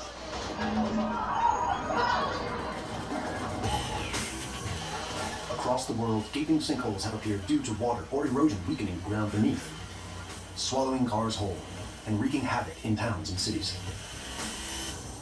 But while the Yamal crater looks at first like an ordinary sinkhole, there's something unusual visible around the edges. Most sinkholes have a rim that is flat, not raised. And while sinkholes collapse inwards, the team discovers debris spread far outside the crater. Pieces of rocks and ice are flying, sometimes in quite a long distance, from 200 meters to 500 meters, and in one case it was distance to 900 meters. Debris like this can be thrown out by the impact of an asteroid. But there are no other signs of a massive object striking Earth. For the scientists, that leaves only one reasonable explanation. A gigantic natural explosion. I don't know if there are many Earth system processes that have never occurred. I mean, in my lifetime, or at least to scientific understanding, that have never occurred and that we're starting to see as a new process. So what could have provided the power for such a massive blast? There is no sign of lava or volcanic rock, so this clearly isn't a volcano. But exploring inside the crater, sampling the air and water at the bottom, the scientists do discover an intriguing clue. Unusually high levels of a single gas, methane. Used for cooking and heating, methane is a flammable gas made from carbon and hydrogen. When combined with air, it ignites easily. So this is a huge bomb, methane bomb. But before scientists can determine where the methane came from, more giant craters are discovered. Investigating, scientists find new evidence of methane. Since 2014, at least 8 confirmed craters have been found on or close to the Yamal. But the growing number of craters isn't the scientists' only concern. They notice a climate connection. 2014, when the first crater appears, followed one of the hottest years on record in Russia.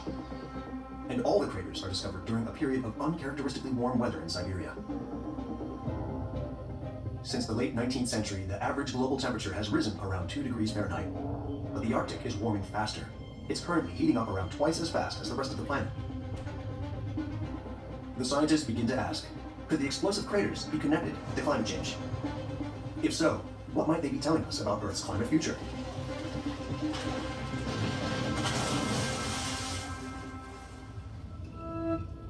While scientists on the Yamal study the crater, elsewhere in the Arctic, another team is about to discover new pieces of the puzzle. This time, in Alaska. Kotzebue, near Alaska's northwest coast. In 2017, a local pilot reports a lake that's behaving oddly. Now, a team of scientists that have been investigating returns to the site to continue its work. So we just left Kotzebue, and then we crossed the Kotzebue Sound and into the mouth of the Noatak, which was this like beautiful, sweeping landscape. Look, there's a lake right there. Man, that's exciting.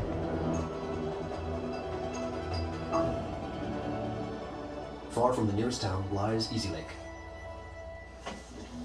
Field technician Phil Hunka proceeds cautiously, hoping to avoid surprises. Hey, Bear. Hey, babe.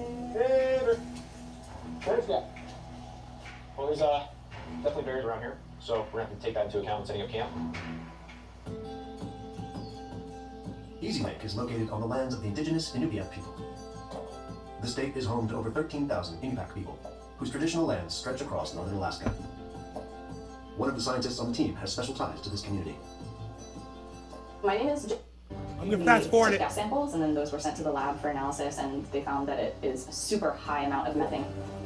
Methane leaks, known as seeps, have been found elsewhere in the Arctic, but they're usually much smaller. The team's measurements reveal that Easy Lake is belching out over 10 tons of methane every day. This is the highest flux methane seep that humans have discovered in the Arctic. Okay, 10 tons of methane every day is being released from this small lake area. Do you guys understand that? 10 tons of methane.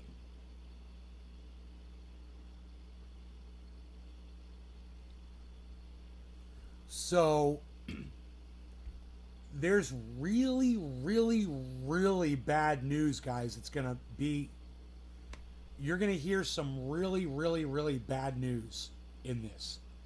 And I know that some of you guys aren't interested in hearing about it or whatever, but we've been talking about this on the show for so long. This is a completely different group of scientists, guys. They don't know who Dr. Guy Mcpherson is. I sent this to the doctor, and he sent me this back. He sent me okay back in the email. Because what I said was they're finally getting it. And his response was, they are. These people are fucking getting it. Wait, listen to this shit. The amount of methane you see is staggering. From the shore, it's difficult to see where the methane is coming from. Right, Dom? So the team decides to get closer to the source. Hypothermia is obviously the main danger. Second is me getting hair. I'm very curious about what sounds. All right, so they go down and he finds a huge hole in the middle of the lake, right? Now they drag this on and drag it on and drag it on. Talk about permafrost. And then they take you to this other guy And he talks about erosion. That's important.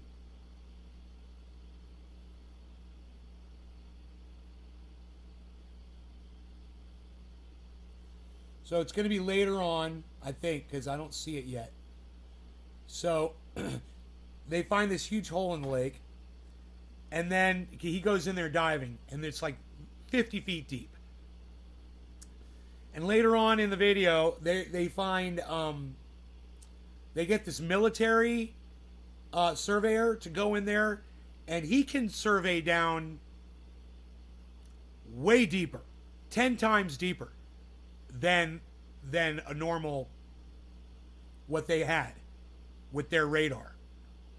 He could go 10 times deeper into the ground, and what he found was a giant anomaly hole that had opened up underground that had filled with methane and was leaking out through this small hole.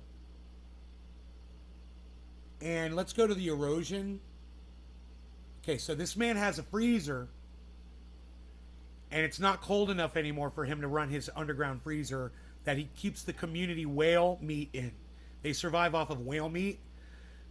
He says now they have to use electric freezers because it's not cold enough underground. So we'll go past that. And then he talks about here the erosion. All of this shit's working simultaneously. Protect their homes. These are all our local efforts to stop the storm surge. This is our way of trying to save the town. With a retreating coastline and warming ice cellars, local communities are hit twice by thawing permafrost. But the big thaw is an Arctic-wide problem. Through the next decades and century, we expect anywhere across the Arctic between 30 and 70% of near-surface permafrost will be lost. That range partly has to do with just some uncertainty in the science, but largely has to do with how much warming will happen in the future. Arctic communities are facing the immediate effects now, but scientists are concerned this loss has implications for the entire planet. So why is permafrost thaw so dangerous? And what is the link to methane? Link. Back near Fox in interior Alaska, Tom Douglas is about to do something only possible in a few places on Earth. Walk deep down into the permafrost itself. You guys, here, let me close some shit. The Fox permafrost tunnel reveals there's more to permafrost than frozen Earth. That's a horn. That's from the longhorn steppe bison, and they are extinct now. Back 18 to 40,000 years ago, there were steppe bison here. Pretty exciting. This is a mammoth bone right here. You can just see kind of the piece of it sticking out right there. It's pretty big. The tunnel reveals that permafrost contains vast quantities of organic matter. So these are sedges, kind of like grass, and you can see that they're green. They still have their chlorophyll in them. They're also upside down.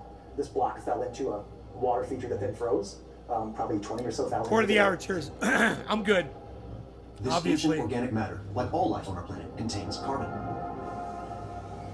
and is part of a vital Earth system called the carbon cycle. As they grow, plants absorb carbon dioxide. When they die, they, or the animals that have eaten them, decompose, releasing some of this carbon back into the atmosphere. But in the freezing Arctic, decomposition happens slowly. So over millennia, a huge amount of organic matter became permafrost before it could decompose. It's carbon frozen in time. In the late 90s into the 2000s, people started looking at the stocks of carbon in permafrost, and it's a lot. It's about 1,400 billion metric tons. It's almost twice as much carbon as is currently in Earth's atmosphere. When we walked in, we noted that smell, right? You're smelling ancient bacteria and carbon being oxidized. It's almost like I've heard anything from like a French cheese to barnyard, but it's kind of that organic, almost a late fall, wet leaf kind of organic smell. You are smelling permafrost carbon being oxidized. And so the big question is that carbon that we smell that's all over this tunnel walls, what's its ultimate fate? And there's a lot of people working on that. In other words, how much of this carbon will end up in the atmosphere? And most importantly, how fast? Falmouth, Massachusetts.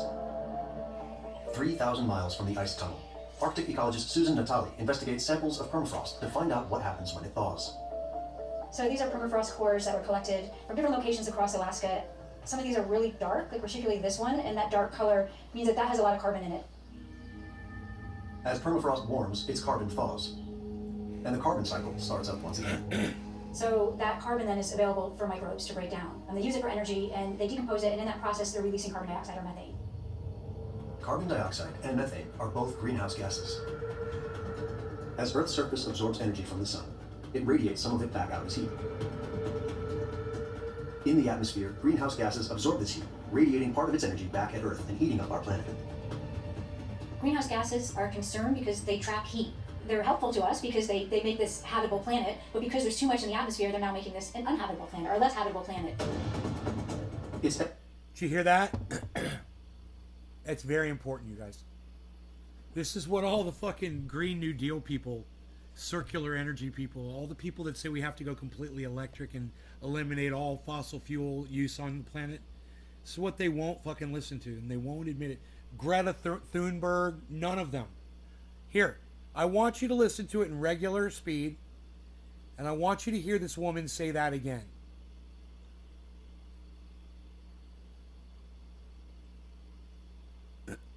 Listen, listen, listen.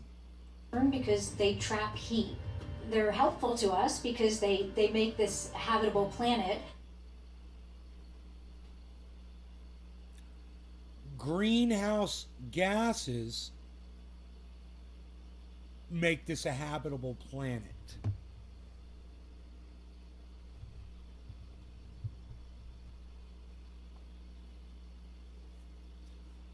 You know, we're never eliminating all greenhouse gas. It makes it habitable. You understand that? And if you listen to these Green New Deal people, if you subscribe to their bullshit, the bullshit lie that you're going to be sold is that if we go fully electric and we stop the coal-fired plants and the oil and gasoline burning and all that shit, that we will eliminate all greenhouse gases and we will be able to live without heating up the planet. When in reality, this scientist just explained that it's the greenhouse gases that keep the planet warm, but also protect us and keep this planet habitable for humanity. Now, let's rewind that just a little bit.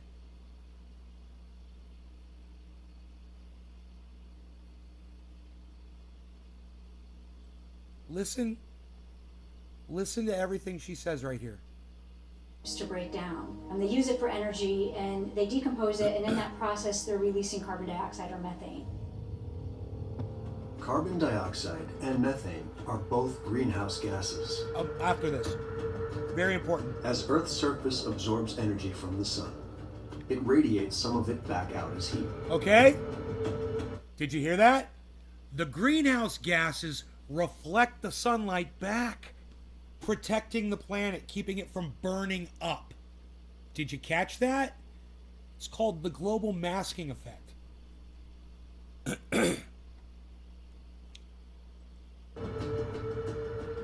In the atmosphere, greenhouse gases absorb this heat, radiating part of its energy back at Earth and heating up our planet. Greenhouse gases are a concern because they trap heat. They're helpful to us because they make this habitable planet. But because there's too much in the atmosphere, they're now making this an uninhabitable planet, or a less habitable planet. You know, and they make such a small point of her saying that, and then they just go on. And that's the problem. That's the fact. And people, if they knew that, they would realize that every promise, everything that we've ever been promised by the Green New Deal and circular energy and, you know, we must act and the Plant a Tree foundations, all of them, is that there's nothing we can do. We're getting hotter. It's estimated that in the mid-18th century, there were over 2,000 gigatons of naturally occurring carbon-based greenhouse gases in the atmosphere. With industrialization, human-made greenhouse gas emissions began to add to this amount. By 2019, it's estimated the total had risen to over 3,000 gigatons. Over the last century and a half, Earth's average temperature increased around 2 degrees Fahrenheit. No, they're usually talking Scientists Celsius. agree human emissions caused this warming. But recently, they've become concerned greenhouse gases being released by permafrost might be driving temperatures higher too. And the computer models... As the name suggests, permafrost Don't is permanently frozen ground. add that into the So equation. we thought, okay, this carbon is very The ones that say stable, we've got plenty of time so nothing left. is going to happen. But as permafrost starts to thaw, this carbon becomes vulnerable. Since the mid-70s, carbon dioxide emissions from the North Alaskan wilderness have spiked by more than 70%. But while we know a lot about carbon dioxide, the impact of another greenhouse gas coming out of the permafrost is less widely known. The very one escaping from the Yamal and Easy Lake. Methane. Methane is really important because it's much more potent in terms of its ability to trap heat. So it's about 30 times more powerful than carbon dioxide. 30 times more powerful. There it Luckily, was. while They carbon did say. dioxide lasts centuries or longer in our atmosphere, I'm sorry, I missed methane that. only lasts around 12 years. But as a far more potent greenhouse gas, any large-scale increases in methane emissions have climate scientists seriously concerned. For now, more than half of methane emissions come from human sources like fossil fuels and agriculture. Sources well understood by climate experts. But scientists are increasingly worried about methane emissions from permafrost. So far, they don't know how much methane the permafrost is releasing. And that's a big problem. In order to control our temperature, we have a certain amount of carbon that humans can release. That's our carbon budget. In 2015, the International Paris Agreement set a target for limiting global warming. Its goal was to keep the temperature rise to well below 2, preferably to 1.5 degrees Celsius. Okay. Okay. To stand a good chance of remaining below the 1.5 degree mark, one estimate states that humans could release a maximum of around 460 gigatons more carbon dioxide. But recent climate calculations are based on computer models with incomplete information. Right there. Unfortunately, a lot of these Earth system models that contribute to such goals do not take into account CO2 and methane emissions from permafrost. See? The most recent carbon budgets 29 have started minutes to include in. permafrost carbon. But some scientists believe they still underestimate the amount of carbon the warming Arctic will release, making temperature goals harder to meet, and putting more pressure on societies to dramatically cut their emissions to compensate. Right, Dom? So we think we have a certain amount of greenhouse gases that humans can release, but our target is wrong right now because we're not accounting for potential permafrost emissions of methane and carbon dioxide. Understanding the dynamics of thawing permafrost is now critical to predicting our climate future. So how much methane is permafrost emitting each year? And is this annual amount going to increase?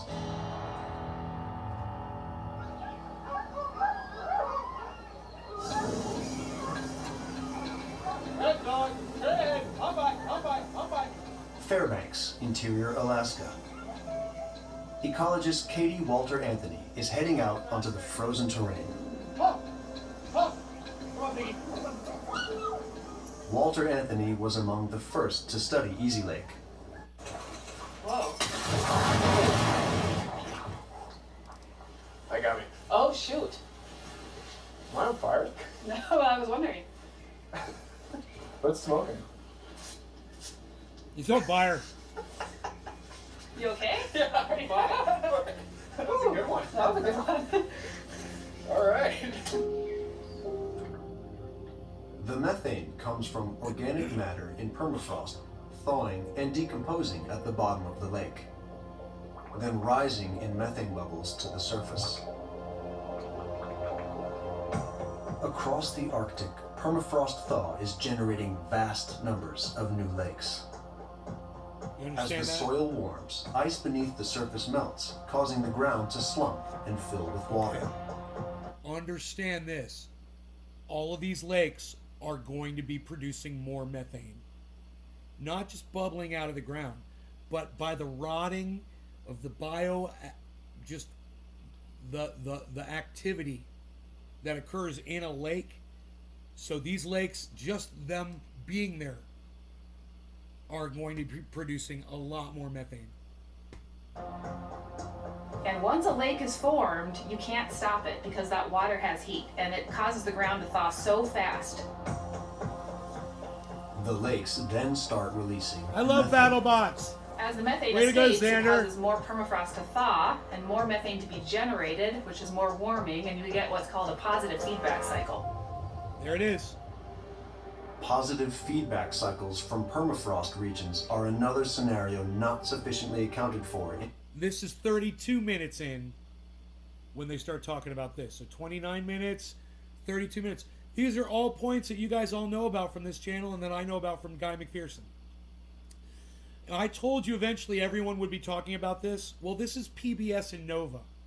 I don't know what year this is, but eventually everyone will be talking about this, man, because this is what's killing us. And we can't stop it. You are not going to stop methane coming out of the ground. Period. In current climate models. As permafrost thaws, greenhouse gases like CO2 and methane will be released back to the atmosphere much faster. Warming is causing more warming.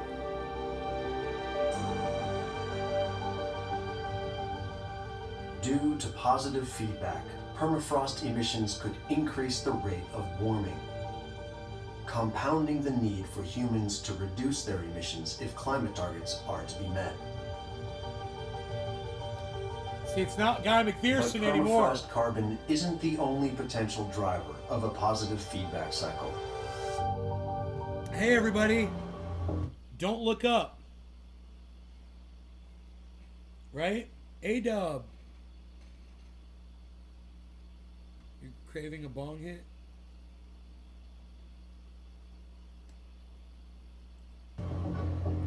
Permafrost is actually not the largest carbon reserve on Earth. There's much larger carbon reserve in Earth's crust as fossil carbon, but we often don't talk about this carbon. This is because this carbon is considered very stable.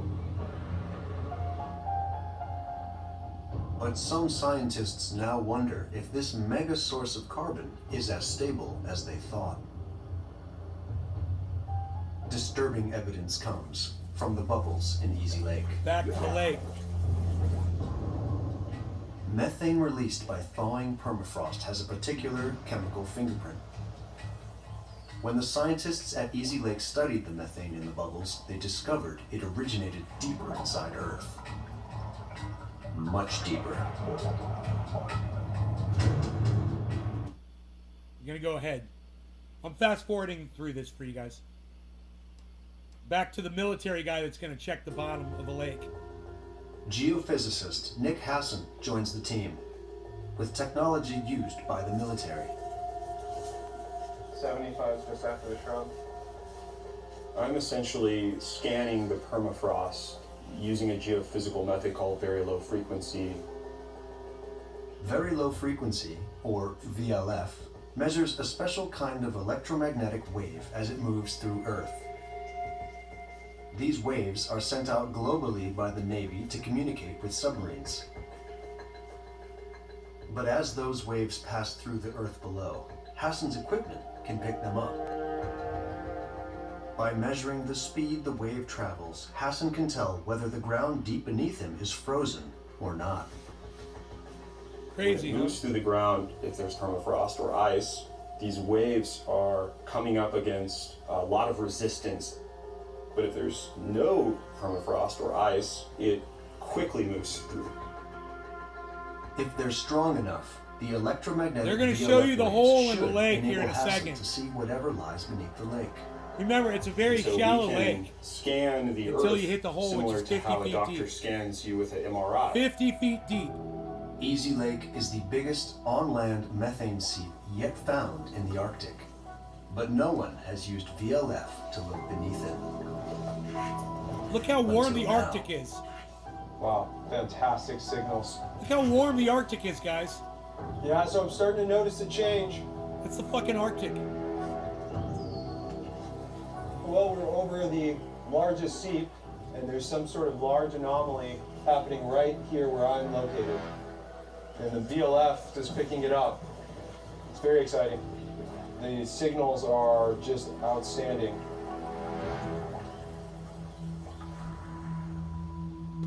Back at camp, Hassan takes the first ever high-resolution glimpse beneath Easy Lake. There he is. This slice through 500 There it feet is. of ground below the lake reveals an anomaly. So the dark blue is the permafrost region. So anything that's light blue to red is thawed. And so this shouldn't be here. There should be permafrost covering this entire area. But for some reason, what you can see here is a thawed chimney. Look how accurate. Going from somewhere below 150 meters to the surface where we see the rising bubbles. And so this is really unique. So far, the scientists have only seen 50 feet beneath. There it is. Now, 50 feet wide. Hassan's VLF image lets them look 10 times deeper. Look at that. Below the lake stretches a deep layer of permafrost. But the scientists now know this hasn't just thawed at the surface. Instead, a chimney of material has thawed right through the frozen permafrost. Right, Steve? A warmer, semi-permeable passageway through which fossil methane rises to the surface. I wonder how much methane got trapped in the ice. So, thawing permafrost means ungodly not one, amounts. but two sources of methane for our Battle atmosphere. butts, Brett.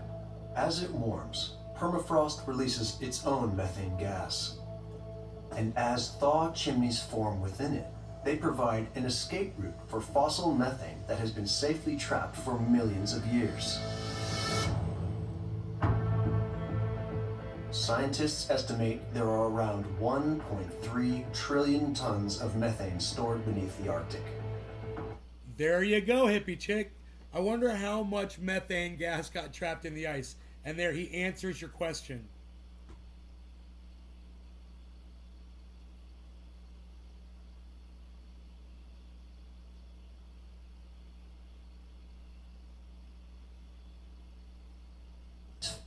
Form within it. They provide an escape route for fossil methane that has been safely trapped for millions of years. Scientists estimate there are around 1.3 trillion tons of methane stored beneath the Arctic. That's nearly 250 times as much methane as there is in Earth's atmosphere today. So is Easy Lake's thaw chimney unique? Or is fossil methane escaping elsewhere? Oh yeah. While the leak in Easy Lake is unusually large, smaller seeps of fossil methane are being discovered across the Arctic. In Alaska alone, over 70 sites have been found. 70. But there's no current sign. But oh, nothing to see here. Everything's fine. Everything's gonna be just fine. Everything's okay. Nothing to see here, folks. Guy Mcpherson. No, not Guy Mcpherson. He didn't know what he was talking about. The entire reserve of fossil methane is moving toward the Dom says Mother Nature's telling us. Hippie Chick says, well, that could be a problem more in the ground than there is in the atmosphere. surface. But the appearance of even small amounts of this ancient greenhouse gas has some scientists concerned. If permafrost thawed, then that's a scary wild card in the climate change story, because we think there's a huge amount of methane and natural gas trapped inside permafrost and under permafrost. So if permafrost becomes like Swiss cheese with lots of holes in it, then you can have chimneys where that gas is erupting out. And that is not included in climate models. If only a tiny fraction. Again, and that is not in climate models. None of these people have the science right. None of them. It's not science, it's misinformation. Guy Mcpherson's been warning them about these feedback loops. They're going to get into that. They're going to get into that. Wait, watch. of the fossil reservoirs were to reach the atmosphere, it could intensify warming, putting even more pressure on human emissions targets. How fast that's going to happen and just how much methane will come out, we don't know. Scientists don't currently understand how fast such a cycle might occur, or what it would look like. But there's one place on Earth that gives a chilling example of how a human-made permafrost feedback cycle actually works. Here you go. Northeast Siberia is home to the Chersky Mountains. In the 1960s, in a place called Batagayka, a stretch of forest was cleared to make a road. Stripped of its tree cover, the permafrost was exposed to the warming sun. As it thawed, the ground sank, pulling down trees at its edge and exposing more permafrost. A positive feedback cycle. Today, the strip of cleared forest is a depression nearly 300 feet deep and over half a mile wide. And it's growing. Scientists call it a mega slump. Batagayka, it is very big, but the size is because of the initial human impact. And this one is already more than 1 kilometer and growing every summer. Wow. Batagayka reveals how a small human impact can start a devastating feedback cycle in permafrost.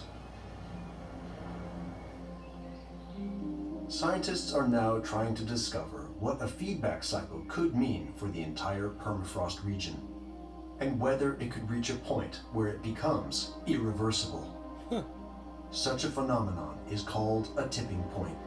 Too late. A tipping point is the proverbial straw that broke the camel's back.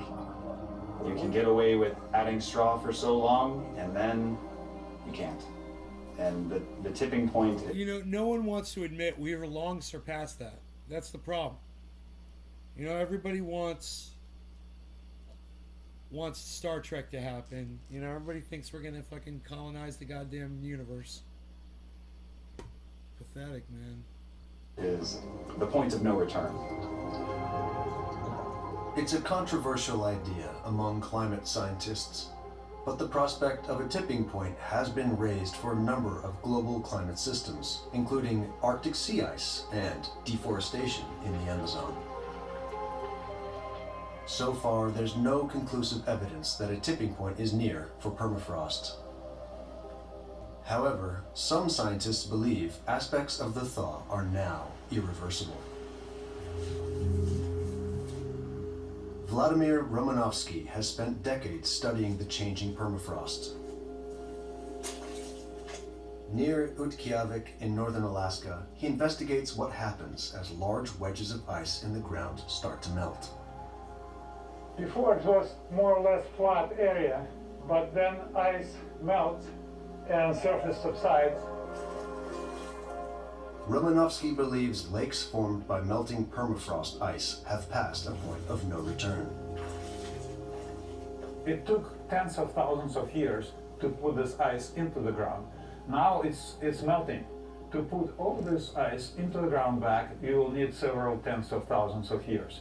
So that's, for humans, definitely irreversible process. It is tipping point. See? It is a tipping point. While melting ice forms lakes in the wilderness, just a few miles away, it's causing very different problems for the local community. In the roads outside Utqiagvik, the effects of rising Arctic temperatures are easy to see.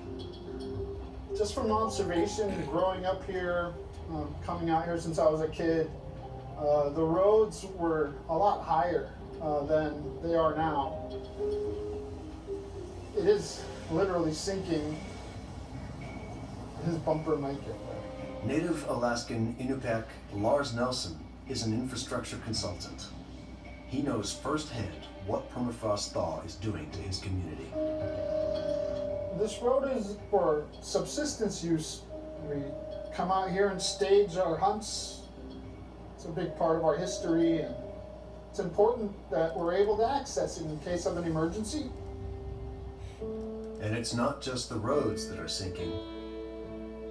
In downtown Utqiagvik, Nelson meets Inupiaq Anthony Edwardson.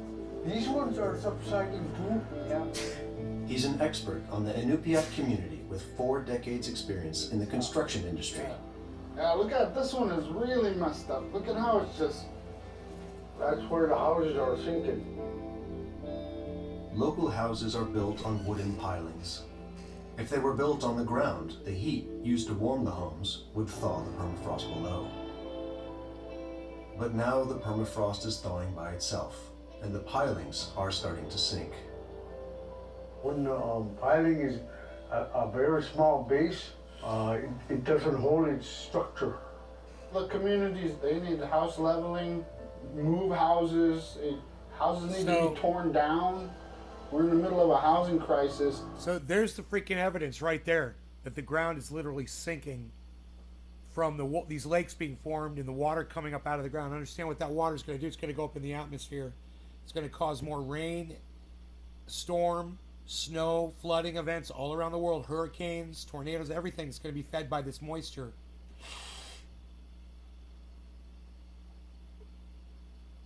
It's going to be vicious. We're going to see things we've never seen before, which we've already started.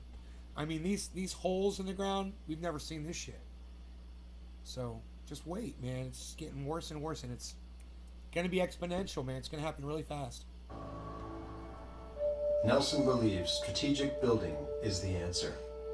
We're on to it right now, and we're refining it right now. Right. We can build nice, good houses. Yeah, so they built sleds for the houses to be able to move them. Big steel sleds.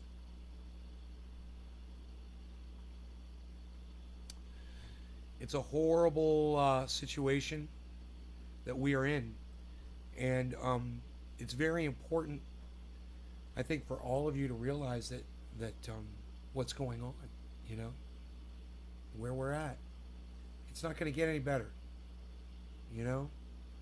You've seen a lot of movies where, you know, the good guy wins and everybody's happy and walks away. This isn't one of those times. Understand it, all right? All right. I'll leave you with that. I will see you guys on the next upload. You guys take care. All 13 of you. Thanks for sticking around and watching, man. I appreciate that. All right?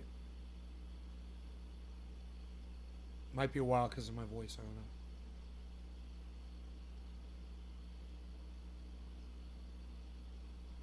Bye, guys.